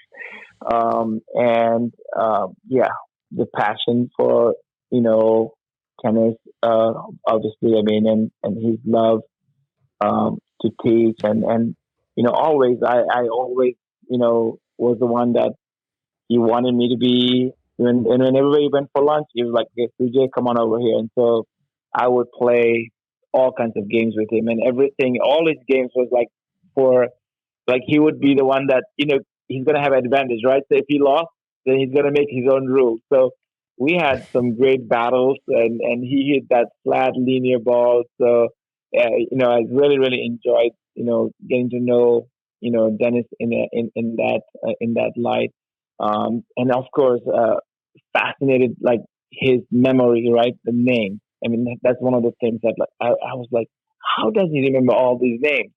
And then, one of my first years at Streetbriar, we're doing an adult camp, and he comes by my court, and he's like, "Okay, give me the names."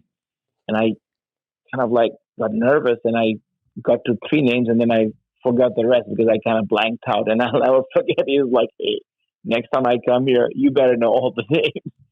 But no, Dennis was amazing. And I think one of the things that, like, well, you know, um, Dennis, you, I mean, Craig, I think one of the things that I really, really appreciated, you know, that I still use is just the progression, like, how to teach with progression, how to break it down. And yeah, and that was Dennis.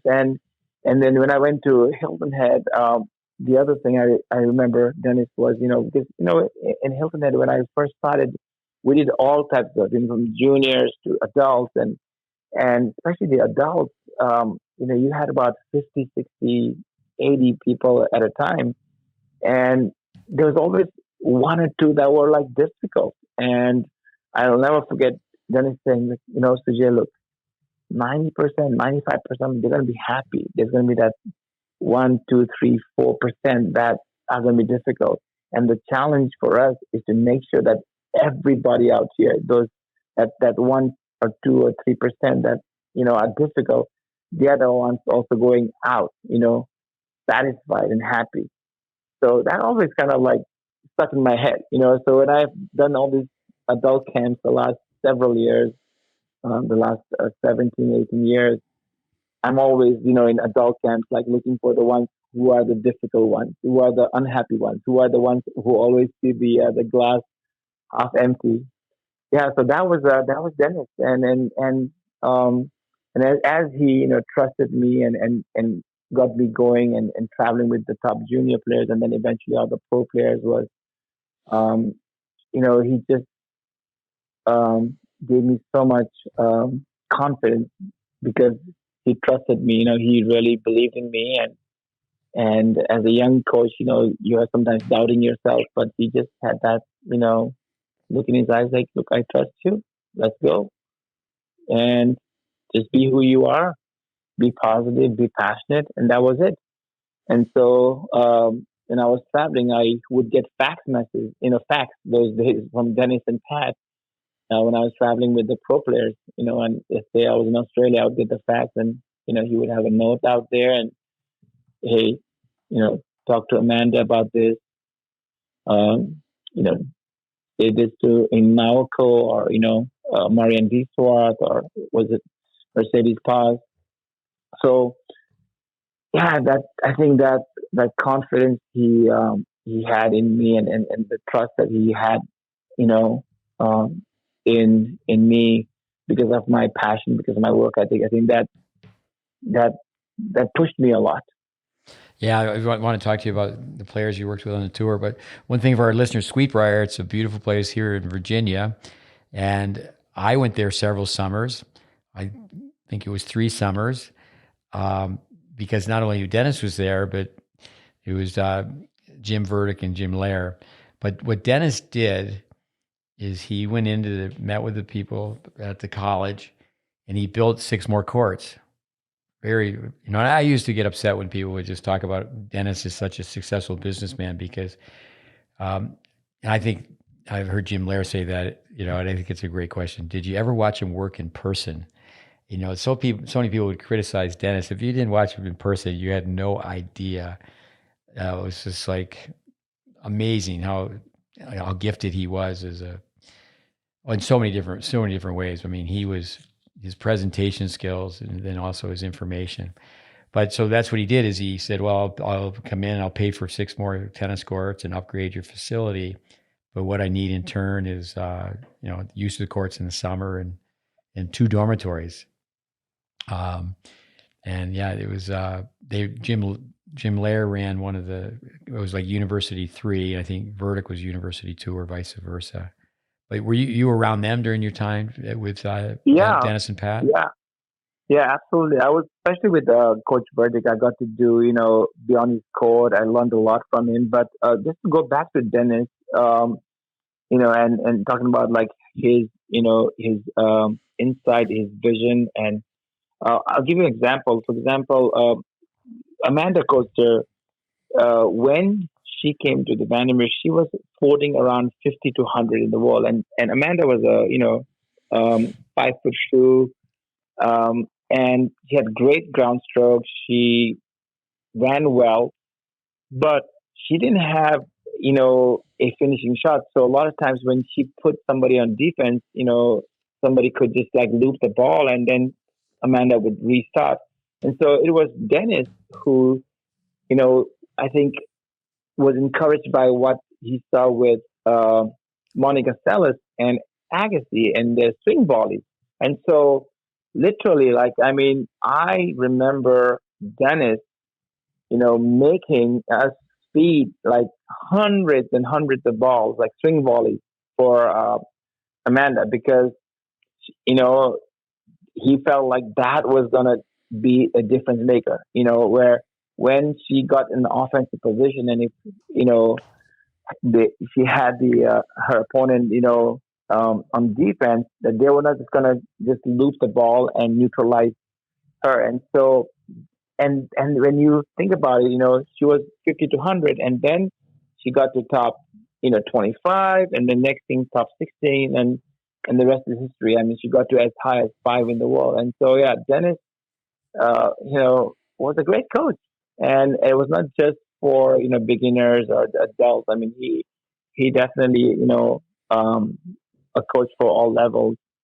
And Coach Verdict for me, I think the thing that I remember Coach Verdict most, of course, his love and passion for the game. But he was a stat guy. He had that big book, and he charted everything, and I was fascinated. I mean, he had you know, stats for everything. And those were the days where, you didn't have all these computers and handphones or whatever. And so I remember having a lot of conversations with Coach Verdict, about what he was charting and what's the information he was trying to look for.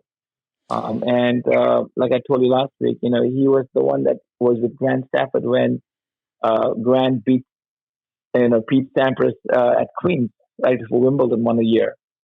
And he was convinced that if he did this and this and this, that he could beat Pete. And I think probably he was the only guy in the world that believed that he could Grant could take Pete down at on a grass court. We uh, we have a spin off from Bill Jacobson's CompuTennis. We call it T charting. It's very simple. There's a plus column and a minus column, and you come up with a differential. And it really comes from Jim Verdick, where I tell the kids, you can go to YouTube or you can do it a tennis channel, but just have a clipboard with these charting sheets. And when you're watching tennis, even just do 10 points, just chart 10 points. But I asked Verdick one time, and we dedicated a couple of podcasts to Coach Verdick, and we had his son Doug on. And I think all coaches, parents as well, should. Doug is very emotional. He reads a letter that Coach Verdick used to give to all incoming freshmen. But with charting, to get objective data on how to structure practice, doesn't take long when kids sit in front of the tennis channel. But Jim Verdick, for our listeners, he would chart every match. But he would also, you're playing, he would have like mini tennis, 1, 2, 3, 4, whatever it was, and he would chart it. I said to him in this coaching course, I enjoyed it so much I went back to it, again and again. But so with Verdick, I said, don't your players get tired of this? And he said, if they get tired of this, I'm not going to be able to count on him when it comes to nationals. And he won 15 national championships. Wow. Amazing. With Yeah. I think Amanda Coacher, if you ask her, I had the chance to spend time with Gavin Hopper. I was at Seguzo Bassett, and I was in a position where I talked Robbie into hiring him. And he's an Australian footballer, and he was really into fitness. But I think that's where a lot of these touring pros, it's now they make enough money where the entourage, they do travel as a team. But tell us a little bit about on the tour. What was that like? It was probably just you and one player. It wasn't an entourage, correct? Yeah, it was at the time I traveled. It was just me and the player, and for me to be able to also help the players at that time. There were several players that were in the top 50, top 100 in the world that was at the same time, working out of our player development program at Hilton Head Island. So there were times that we also helped the other players, especially if it was a Grand Slam where everybody was. Um, and then there was a lot of times where if I worked with one player for like 2, 3 weeks in a row, and they would go back home or they would go back to Hilton Head, I would jump and to another player and then go and travel for another 2, 3 weeks. And so the longest I actually ever traveled, I believe, was like 3 straight months in Europe one year. And by the time, I mean, we were done with Wimbledon, I was like, whoa, and that was a long haul. But yeah, it was, look, when I was traveling, fairly young coach, in early mid 20s, I think what got me through really was, my positivity, my passion. I remember when I went for my first trip to Australia with Amanda. I had a bag full of like football and soccer ball and frisbee and jump rope and after practices, I would just go to the park in front of the hotel with Amanda and for good 30-40 minutes we'd just like be sprinting, running around, catching balls and things like that. And in each night I would just put a nice small little message underneath her hotel door and try to like keep her loose, relaxed, happy. And that was my role. And if I spotted a few things, it was maybe at a dinner table we would talk a little bit. And then of course a lot of the information that Menace and Pat wanted to share, I would get that and try to put it together in a easy way for her to digest too, because I was also kind of learning and growing, and you had a person like Amanda who was such a competitor, so focused. But a neat story I will tell you is like, as far as like learning was about routines and rituals. My first year traveling with her at the Australian Open, I remember she always liked to take all her rackets to the stringers, and she liked to do it herself. She would go there, give the rackets, talk to all the stringers. She would hang out there. Next day, she would go pick it up. She would, stencil it, put the over grips. So I thought, well, you know what? I'm gonna try to get some brownie points, make her happy. And one of those days, I told her, "Hey, I'll meet you at practice." And so I knew that there was rackets to be had, and so I went early in the morning, got the rackets.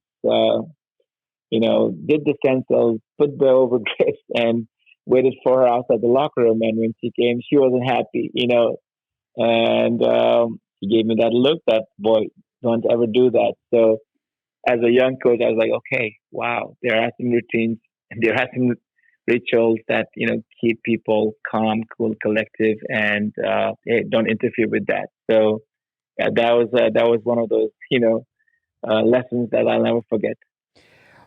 With looking at your bio, just a quick thought. Swamatsu, was it? What's the first name? Naoko. Naoko Sawamatsu, yep.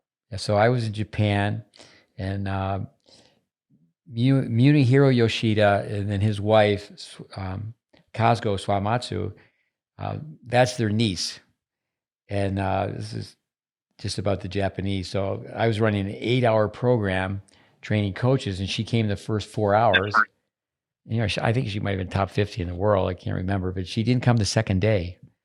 And so, or excuse me, she didn't come the second half. So it was 4 hours in the morning, a break, then 4 more hours, on court, off court, seminar style. So the next morning, she's there, and her uncle, she was there to apologize. But yeah, I spent some time with her grandfather. But the respect of the Japanese, what was it like to travel with her?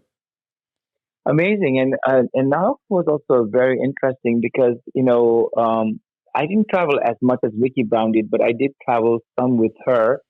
But she strung her rackets very loose.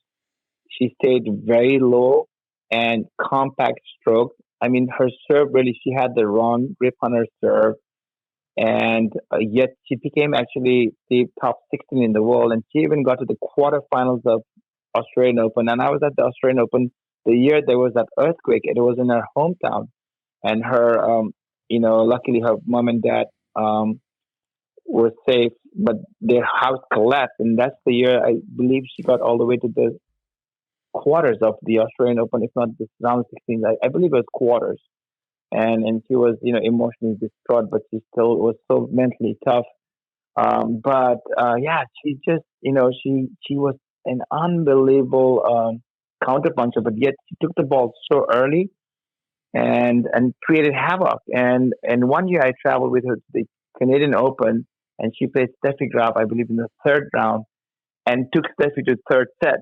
And Steffi wasn't too happy because here's Naoko, who doesn't look like a great athlete, but yet runs down every ball, takes the ball early, changes direction, and and talk about like learning, right? I mean, I travel with so many different players, but like Naoko did not want to hit more than an hour, and that was it. Like if we practiced, especially on the road, it was literally 1 hour, and then she go to the gym, do her thing. That was it. Amanda was a little different. She needed more. She needed more reps. And then I also was, very fortunate to travel with Mercedes when Mercedes paused, an Argentinian player who's now actually the Billie Jean King Cup captain for Argentina. I traveled with Mercedes when she was more towards the end of her career. But Mercedes, I mean, literally, let's say if she has a match like at 4 or 5 in the evening, in the morning, I mean, her practice session was like a workout. It was like an hour and a half, the day of the match. And she needed to hit a lot of balls. She needed to sweat. She needed to feel like she got a great workout. And that would like put her in a place where she could really play, well. If she just got a like maybe 30 minutes, hit, that was like enough. So it was fascinating, the opportunity to work with so many different, types of players and learn from that. No, it's great. Circle back with Dennis Vandermeer. I was in Canada. My kids were playing ice hockey. I was working with Richard Hernandez, and it was one of those things where, before the computer, is like, okay, I've got to write out programs for this outfit for the summer. And Jillian Alexander came in to run the PTR test, and Mm-hmm. and I said, well, I'm a PTR member. If I could just sit back here, I work at the facility, and she didn't know my background with Dennis. Um, but what was refreshing is that she said that she had put Andy Brandy through the PTR and that he loved it. All the different Yeah. progressions. And was she a player there at Florida when you were there? No, that was before me, but I believe, if I'm not mistaken, she might have won the NCAA doubles with Nicole Arendt. I think she did. And then unfortunately, she passed away at a Passed young age away, with and she cancer. Yeah. became, yeah, yeah, she became the director of country club in Gainesville. Who my brother actually worked for Jillian when then of course Jillian passed because of cancer, and my brother became the director of tennis at the Gainesville Country Club. Yeah, it's all these connections. But going back to, like, say, the touring pros, like Amanda Coacher, she was based at Vandermeer's place. But for the listeners, the same progressions you could, if you're going to help her with her topspin lob, I mean, you would. It's not like it's a different approach. It's like this: you got to increase the upward angle, and Dennis had the 3 different steps to teach the topspin lob. Why don't you talk a little bit about that? The connection between working with beginners with Dennis and how you could take his ideas, his information, insights, and apply that. Yeah, absolutely. I'll tell you a neat story about Amanda. Was in Hilton Head, we only had, I think, 4 covered courts, and so and the weekends, I mean, if it rained, I mean, it was always like the preference was always for the adults, right? Because of the adult kim- um, clinics that was going on, and so there were times literally that when Amanda was in town and she needed some hitting and it was raining and there was no other court, she would hop in with the adults and when there was drills, where they were fed drills. And so she wouldn't mind being on the court with adults that were like 3-5, 3-0, 4-0 adults. So, no, absolutely. I think for me, a lot of my learning, when Amanda was training was, we always had either Pat or Dennis, out there on the court with me, and a lot of it was, I had to be on the other side hitting, and so I learned a lot just kind of listening and observing and also just, seeing what Dennis had to say, and again, like you told me, like you just said, the whole idea of just simplifying things. I think that was the most important thing I learned was again breaking it down to those small little bits and pieces and going from there. So whether it's like you said, it's a beginner or a world class player, it's still goes down to those minute little things and making it easy. And that's what Dennis did, and I think that's what I have kind of learned over the years through mentors like Dennis and to keep it as simple as possible. And the highest level of players, you don't have to say a whole lot, because so many things that they do also is instinctive.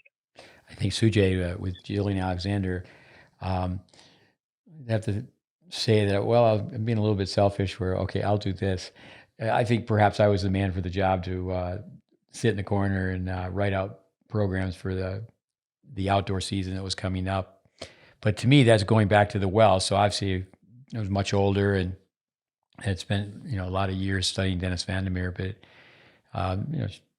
she became a tester, and just to hear all the information, the ideas again, I just think to say that to the young coaches listening is just go back to the well. I want to ask you a question about athletic directors. I think for the most part, athletic directors either in this country that come from in college sports, tell me otherwise, but they come either from a football or a basketball background. I was in Illinois, and I was running a long weekend for coaches during your press conference, and I had the wise guy question for Ron Gunther.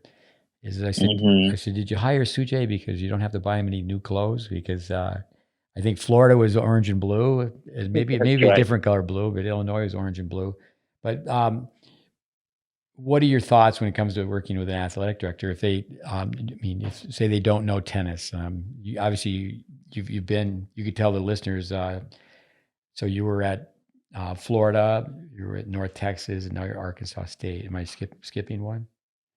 Illinois, yeah, Illinois. So that's SEC and the Big Ten, and so much experience. But what comes to your mind, if you're not to mention any names, because you've had obviously 4 different ADs, and some of these big schools have more than one AD, correct?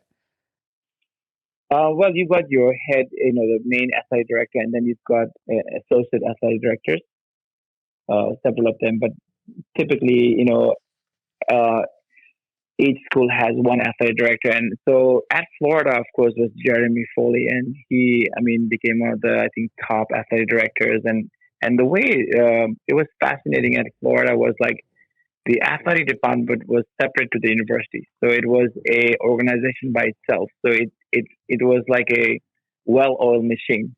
And of course, at Florida, it was like you better be, contending for a national championship, every sport.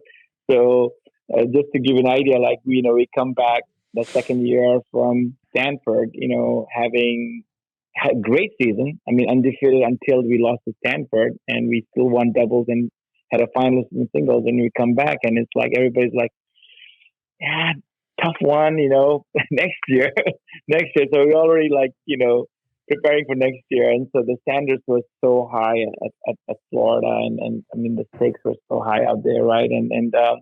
But Illinois, I really loved Ron Gunter. He was just a good guy, and he was a little bit more, I would say, he really was wanting to make sure that that the coaches were really, fulfilled, happy, and he really cared about, I felt like he really cared about me as a person, and so that was a great experience. And yeah, and at North Texas, I had 3 different ADs.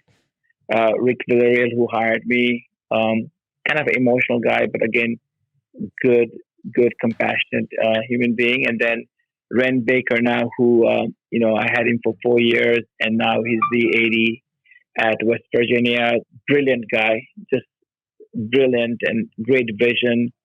Yeah, but I think over the years, I feel like the ADs now have more pressure.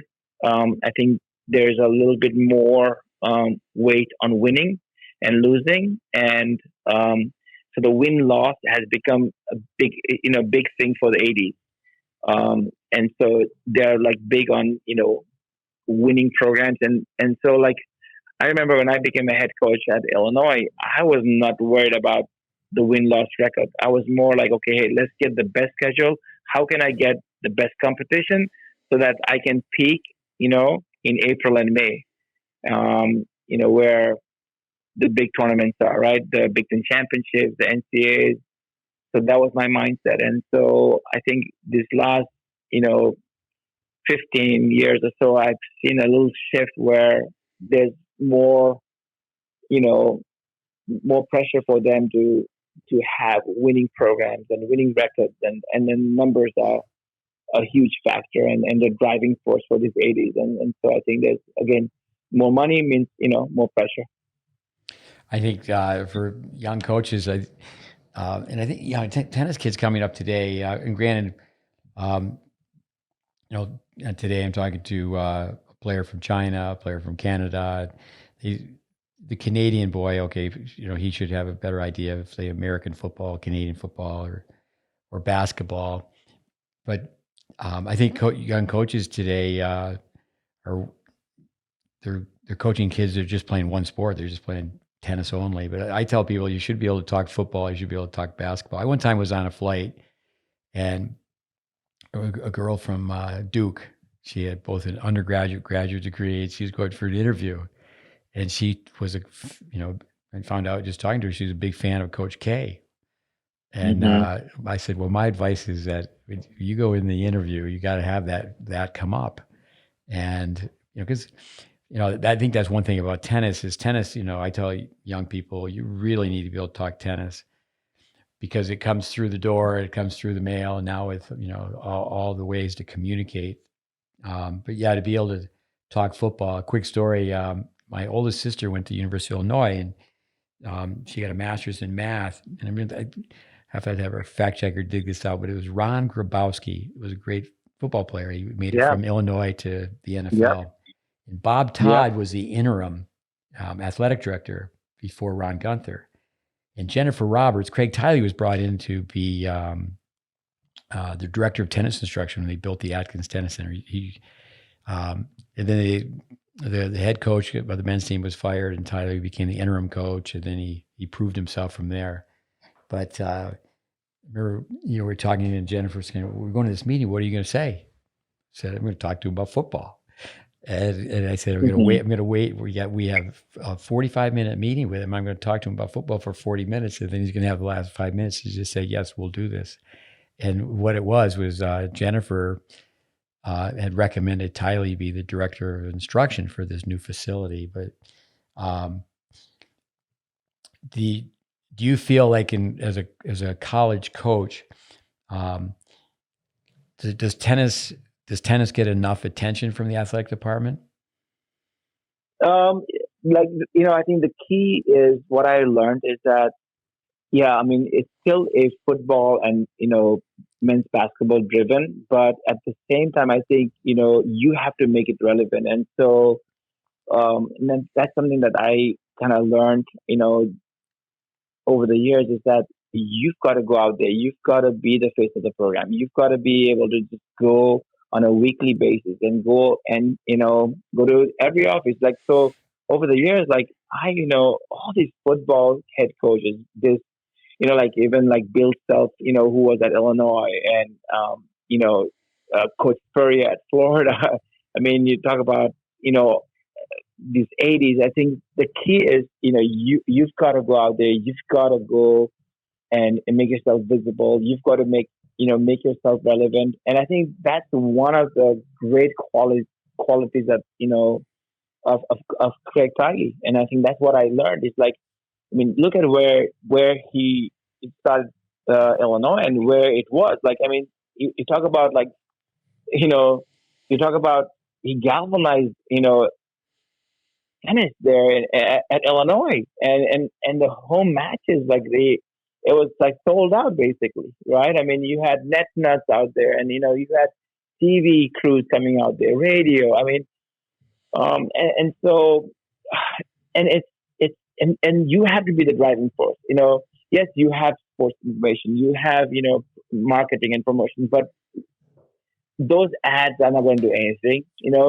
Those newspaper ads or those jingles in on the radio. But you have to go out there. You have to meet people. You have to find a reason for these people to come. Connect them with the players. Connect them with you. Connect them with the program. And of course, winning helps, right? I mean, you have to win too. With So net nuts, I believe Amir Delic, great tennis player. I think he cracked like top 50, top 60 in the world, and he has some problems with sweat glands in his hands and couldn't continue. But Tyler used to have a band, the Illinois band, at a tennis match, correct? yeah, absolutely. And guess what? At North Texas, I did the same thing. I got the band, and we had up to 650 people coming to our matches at University of North Texas. And I'll never forget one year we went to the NCAAs and we were at Texas, UT Austin, and we were playing Nebraska first round. But before us, UT Austin, sorry, after us, UT Austin was playing another team, first round the NCAAs in Austin. And literally there were like 50 people in the stand, and my kids were like, Coach, like we got a whole lot more people out there. Yeah, but it's hard work, and you have to really, really go out there. You have to try to be as visible as possible, and you got to find a win-win situation. And also, the key is like you can't just expect them just to come for the tennis match. You've got to make it an event. You've got to make it, where there's a reason why the kids should be there, why the parents should be there, right? And I think that's hard work, but it's really fulfilling when it comes to fruition. Everything reminds me of something. It's the title of a book. Bill Self is from Oklahoma, and Craig Tiley, lesson in being resourceful. His brother Dave Martin, I think I have the name right. Dave Martin played with Scott Lipsky at Stanford in the pros, but Bill Self, Tiley had a meeting with Chris Martin and Bill Self, and so one Oklahoma into another Oklahoman, and said, "Hey, why don't you come here and help us put this place on the map?" And he won the last match out for Illinois to win when they won the nationals, when they won the NCAAs. And his choice is the last two choices. I mean, was Stanford or Illinois, right? And he chose Illinois over Stanford. How about that? Yeah. No, for the longest time, we have this tiebreaker test drill, and when I would go up and run coaching sessions for Illinois, we called it the Stanford drill because Stanford, Dick Gould's a class act, but they were not going to play. You only put so many teams on your schedule. But Tyler would ask year after year. We got to the point where, they nudged out all the teams and ended up number one. There's one year, just like with you at Florida, they were undefeated, maybe not undefeated, but they won all three. They won the singles, the doubles, and the team championship. No, they were undefeated. They won undefeated too. Every match, yeah, exactly. They won, and then Delic won the singles, and I believe Rajiv Ram and Brian Wilson. Yep, won the doubles. And how about Rajiv's doubles career now, right? Yeah, no, I mean, it's great when doubles is on. Actually, someone that came up with us was Austin Krychek as a beginner, and spent years with Austin and his parents, Rob and Sherry. And I love to watch big time doubles, like this young guy who Salisbury, who Ron plays with. It's just not on TV enough. They're still playing big time doubles. I say it all the time, and I think everybody, juniors, need to hear it because there's so much anxiety. Is Mike Costa, the comedian who played at Illinois before Ram? He says he yawns in between volleys. It's just we actually had Raven Klassen on, who was with us for a long time, and he talked about how good mentally he was. Where Brian, on the other hand, Tylee sent him to work with me. He worked with me for some time, and he was a very, very good athlete. But it's like if you could put the best, like parents would say, if you could put the best of their kids together, because but also too is that the Brian, when he went to Illinois, he was serving with a forehand grip. So Tylee did some wonders with some of those players. Yeah, and then how about Kevin Anderson? When I was also there when Kevin Anderson was there, and I'll never forget. Like just about every morning, like around 7 o'clock, I would walk by the indoor court, and there was Kevin, and literally, like he was just for half an hour, like he would like bounce, speed, hit a forehand, and then he would be working on his serves, and then he took a lesson with Craig, and then he would go to class and then come back for practice. But he was a skinny little kid, and I would always like pull the curtain. I was like, "Hey, Kevin, keep working hard, you'll do great. You'll do great."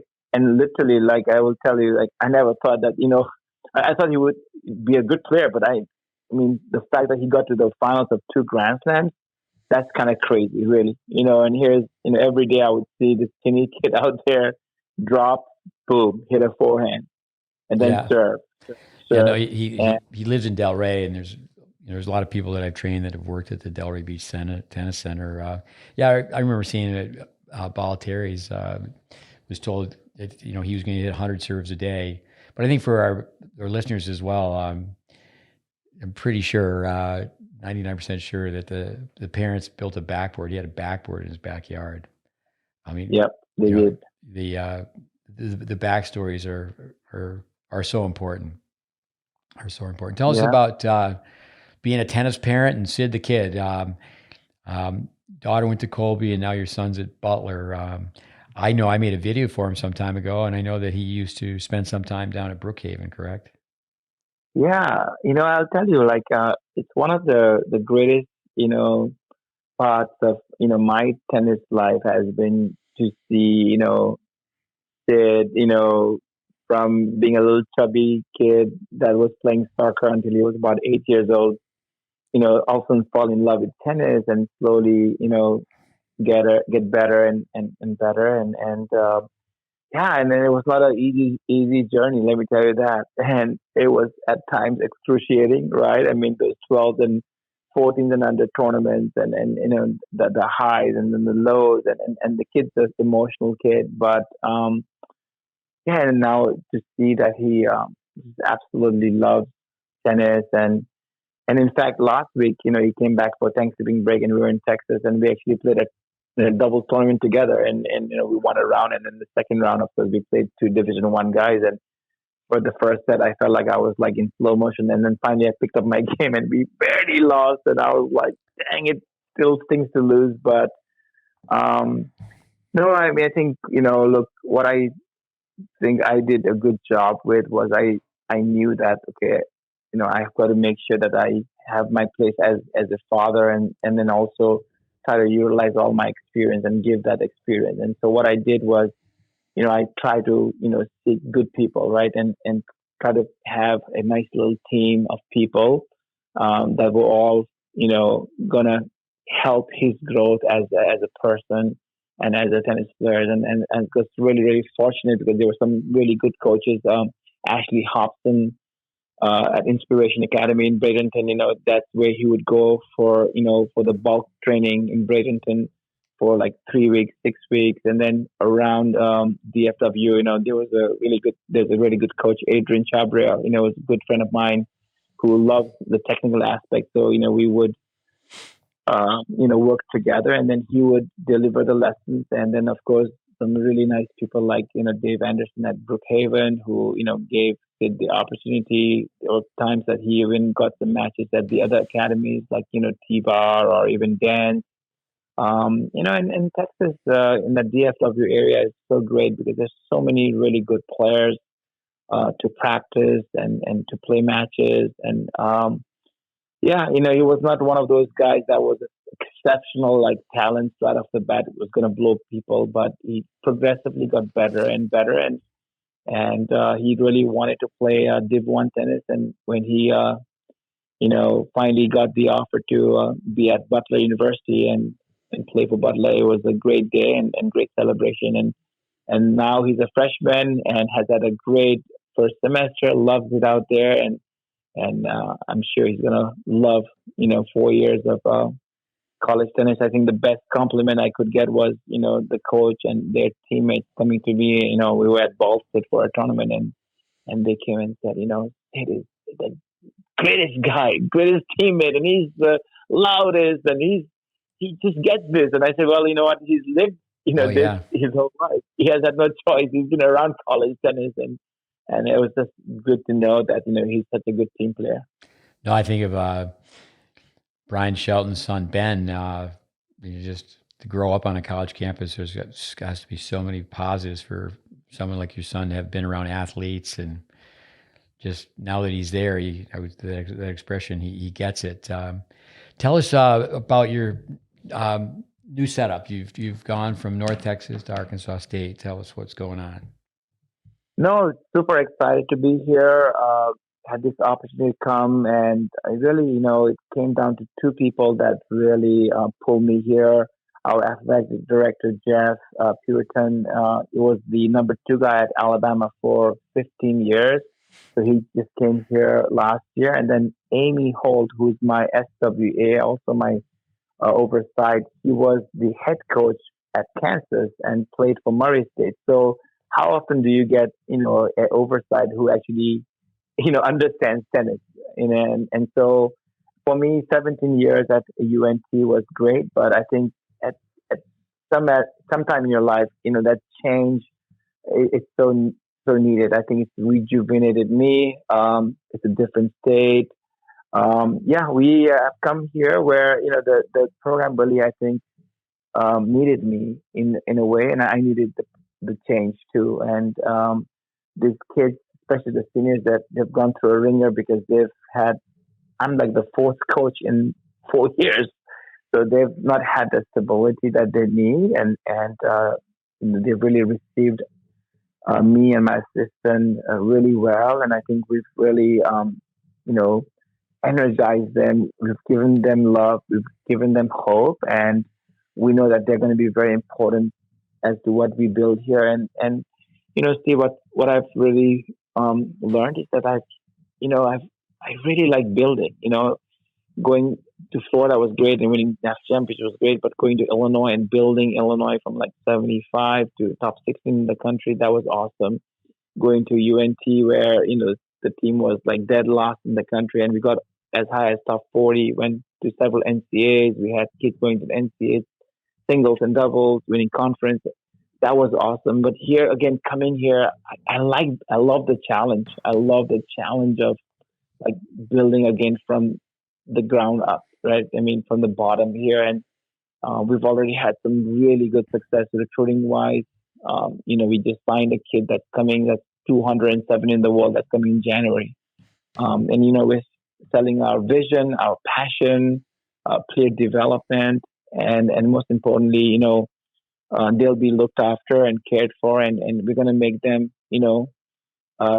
grow both on and off the court. And so I'm really proud of that. And yeah, just having the time of my life, doing what I love to do.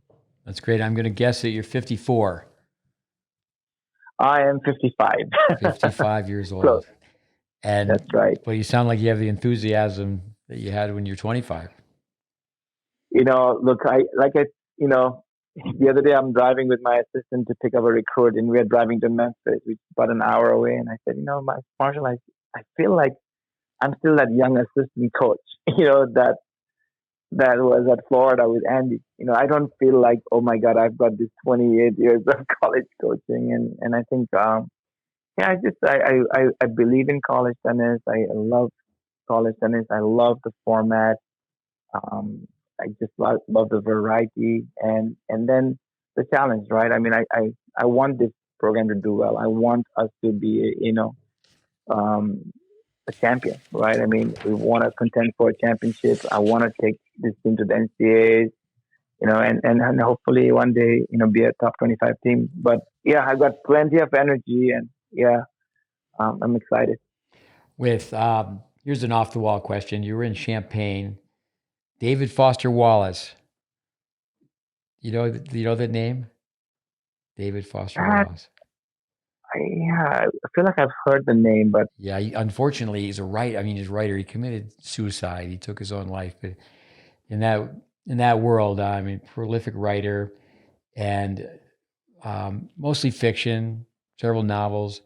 But he wrote Roger Federer, Religious Experience. I'm not sure if that's exactly the title, but his father was a professor at the University of Illinois, English, I believe. His mother at Parkland. Is that the name of the junior college?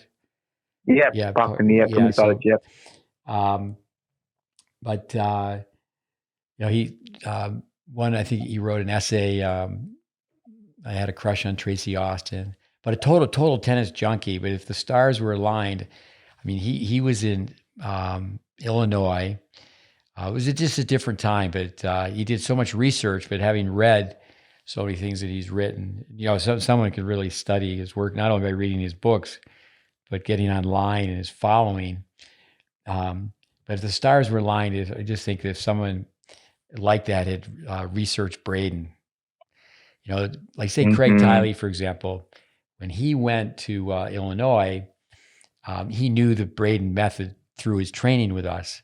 Yep. He had not worked with Vic. I mean, he certainly, like a lot of the people I've trained, he helped with a weekend clinic. Or I remember one time we went to Aspen or near Aspen to help Vic with his tennis school that he had there.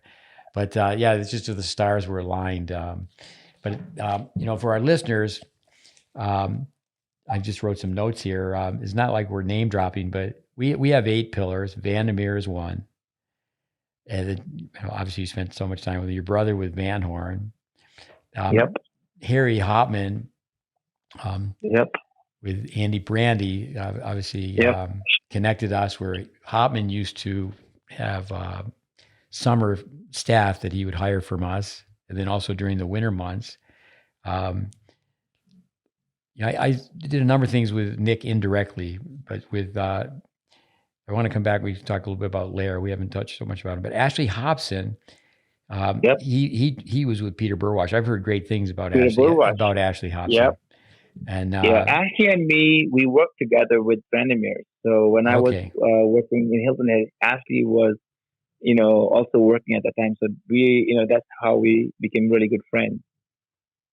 Yeah, no, say like Peter Burwash, for example, at one point, he did work for Dennis Vandermeer, and all these connections.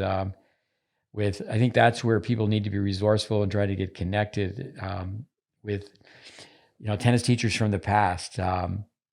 With, like, say for example, Craig Tiley. This was just the rules and regulations. So Jennifer Roberts taught a class at Tyler Junior College called Team Coaching, where Tiley was a student.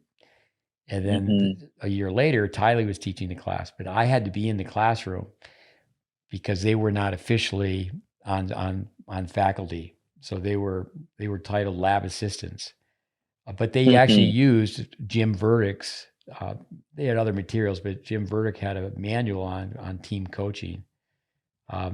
So before we got on the podcast, I said, it's just amazing the connections that you and I have directly and indirectly with these tennis teachers from the past. But we really haven't. Go ahead. I'm sorry. No, also like with the Vic Prater, I mean, because of you and because of Craig in a connection with Vic, so a lot of my stuff I also got out of Vic Prater too, because through you and through Craig.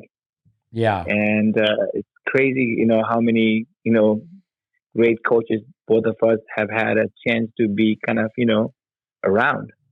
Right.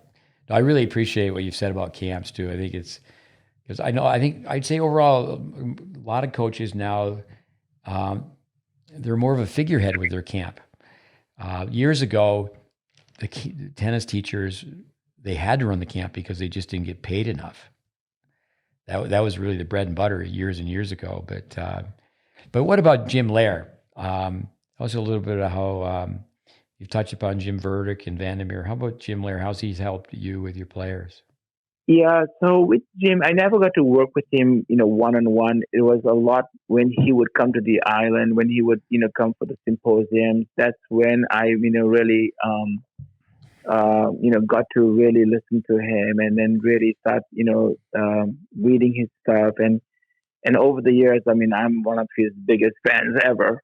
Because I really, really, really, the mental game is, to me, I know, in the high performance world, it's critical and probably the most important thing. And so for me, I go back to my formative years as a player, and coming from a small country for a long, long time. I mean, once I would leave the subcontinent, I mean, I just would break down. And I think a lot of it was because I didn't believe in myself. I kept feeling like, well, I'm inferior because, hey, I haven't had this training, or I don't have this many rackets, or hey, look, they look bigger, they look taller, they look stronger. And really, my breakthrough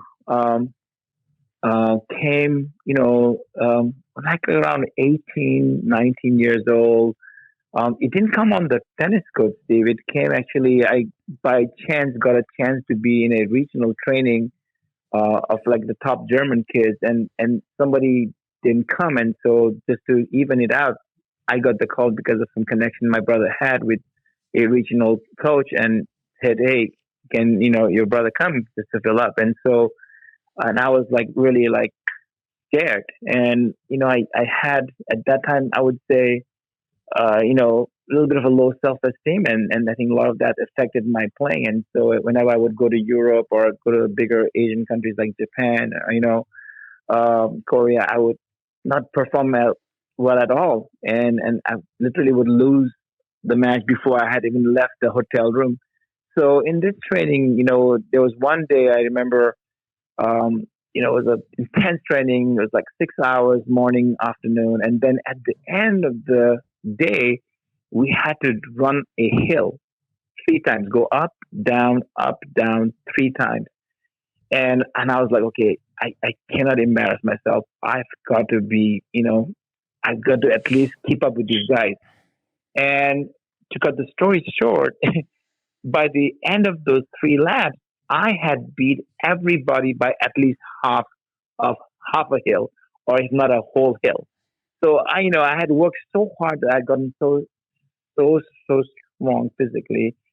And when that occurred, I realized that I had something that they did not have, that mental fortitude, that ability to suffer, you know.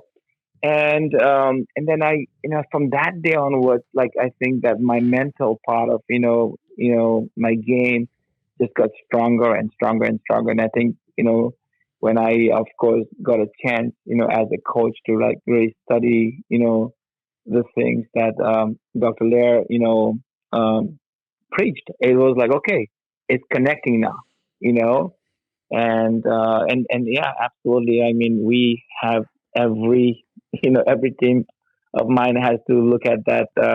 Was it a 16-second cure? Yeah, exactly. Yeah. It's a mandatory thing. Every team, because I believe in routines. I believe in going to get having an anchor, and the goal is to stay present. How can we stay present, right? Not look back, not look forward, and that's the key. And then how do we convert the pressure into something that's going to ignite us, not stifle us. We just had an intern here, for coach, which you can take your hat off to him. He came here for 5-6 weeks. And I said, well, sometimes when you observe, you need to be passive. You don't have a speaking part. He did an outstanding job in many, many ways. He helped with a couple of podcasts. But when you mentioned Jeff Lair, if you go to YouTube, you mentioned Jim Lair, his son Jeff. I remember one time being on the court with Jim Lair, Jim Verdict, Dennis Vanderveer, and Jeff was hitting serves. And I think it's very important to realize sometimes you don't have a speaking part. And it's like, I wasn't asked, and I was a young coach, and it wasn't, it was not my place to say anything. I wasn't asked, okay, what do you think of his serve or his forehand? But Lair, 17 books. One is Storytelling for Mental Toughness. I may have that a little bit wrong, but that's basically the gist of it. Pick out one and we'll wrap this up. It's been so great to talk to you. Hardest worker, most competitive, most grateful. You don't necessarily have to pick or use the name of the player, but you coach for so many years, and it's hard to say, okay, this is the number one. But who comes to your mind with just if you were to pick out one of those, or maybe even one and the same? I think if you can put those three together, like who's the hardest worker, who's the most competitive, and who's the most grateful? Why don't you tell us a story of one of your players from years gone by, or even currently? Don Booth. the kid out of Kansas, and I got a chance to be with her for 3 years. Um, Team player. I use the word altruistic, and altruism, and I think um, tennis players, they're, they're brought up where they are the show, right? I mean, everything is catered to them, and then once in a while you get a kid like a Don Bruce, that's so altruistic. Everything is about, okay, how can I make everybody else better, right? How can I sacrifice? How can I? And I think, yeah, I would say, yeah, she really is someone that and she never lost a meaningful match at Florida. Those 3 years I was there, when we needed a win, she was there. And when you have a kid that works hard, prepares well, does everything 100% and has character, right? And you hear always character win championships. That's what that is all about. Because when you get to a situation where you are now depending on that person to win that big match or national championship match, you know that this kid's gonna deliver because she checked all those boxes. And yeah, and there are very few, and I've had some great ones. I mean, at Illinois, I don't know if you remember a kid, Jennifer McGaffin. Remember that Yeah, name? yeah, yeah. Incredible kid out of Iowa. Iowa, And right? when we beat, yeah, this is a good story. We beat Duke when they were number one in the country, and we were ranked 49 in the country, and they had just beaten Stanford in the finals of national indoors, and they came. And our match somehow, I mean, we got smoked two out of that two doubles matches. We lost like literally in like 20 minutes, and then somehow Jennifer and her partner, I don't remember who the partner was, we were able to sneak out a win at number one doubles. And that kind of created a little bit of a momentum. So we go into the locker room. I'm about to go and give a speech. And, and Joanne and me, we are outside the locker room, and I'm thinking, well, what should I tell, because it's going to be an uphill battle here. And I hear one of the kids screaming and saying, "We are not losing. Did you see what you know those girls were wearing from Duke?" And apparently, like, I didn't even notice, but they had just been wearing their practice shorts and practice shirts for the doubles match. And so anyway, I go there. I don't say a word. I go, "Let's go," and the kids were fired up. Anyway, we lose two more matches really quickly. Now we're down 3-0, and then we make the comeback. And the deciding match is, Jenny McGaffigan, and she's playing Amanda Johnson. And both of them were from the Quad Cities, Davenport, Iowa. And Amanda Johnson was always top 10 in every age category, 12, 14, 16, 18, was with the USA national team. And Jenny was a three sport athlete. She did volleyball, she did basketball, she did tennis. And she got, in the summer, she got better and better in tennis, but then she would go in the fall and play all these different sports.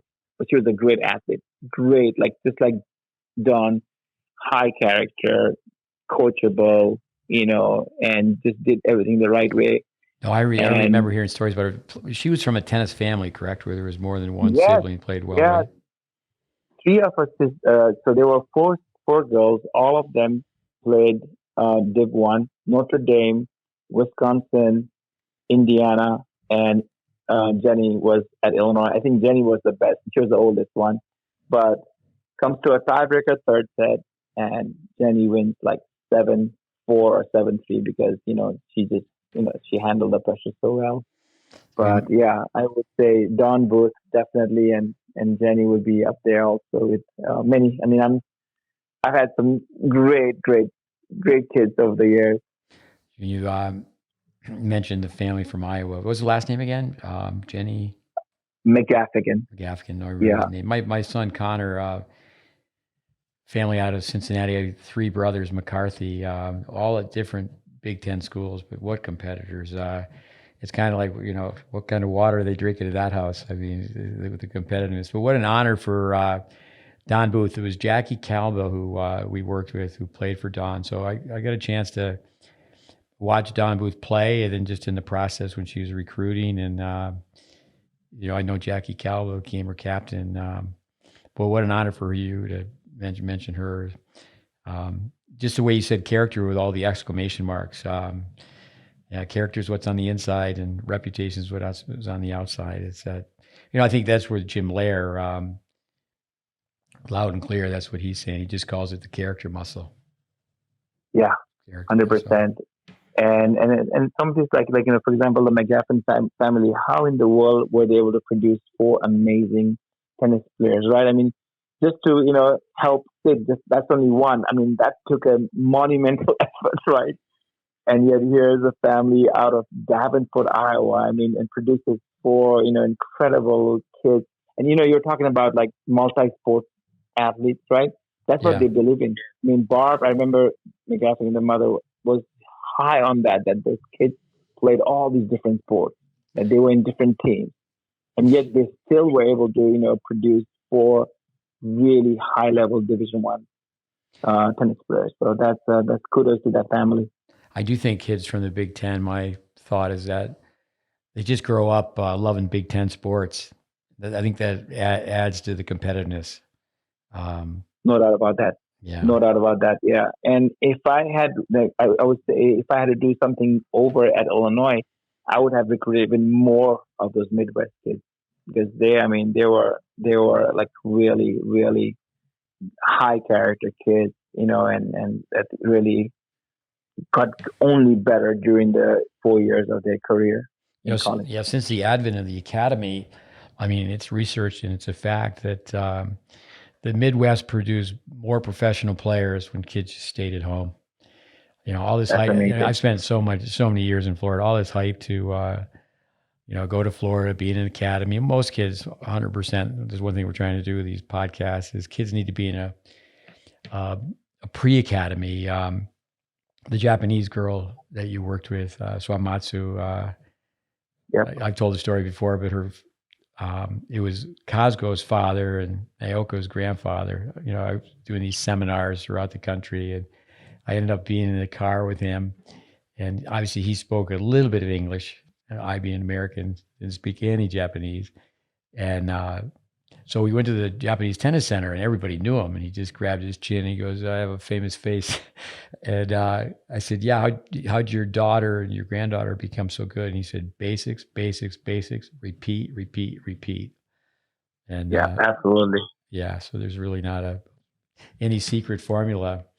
But Sujay, I'll put you on the spot here. If just tell us one thing we need to, we won't do it, but I guess we could write it on the refrigerator, not the bathroom wall. But why don't you just give us a closing thought on in tennis, and it's something that will help our listeners. You certainly are. You've helped already. A lot of golden nuggets. Yeah, I mean, for me, I just go back into just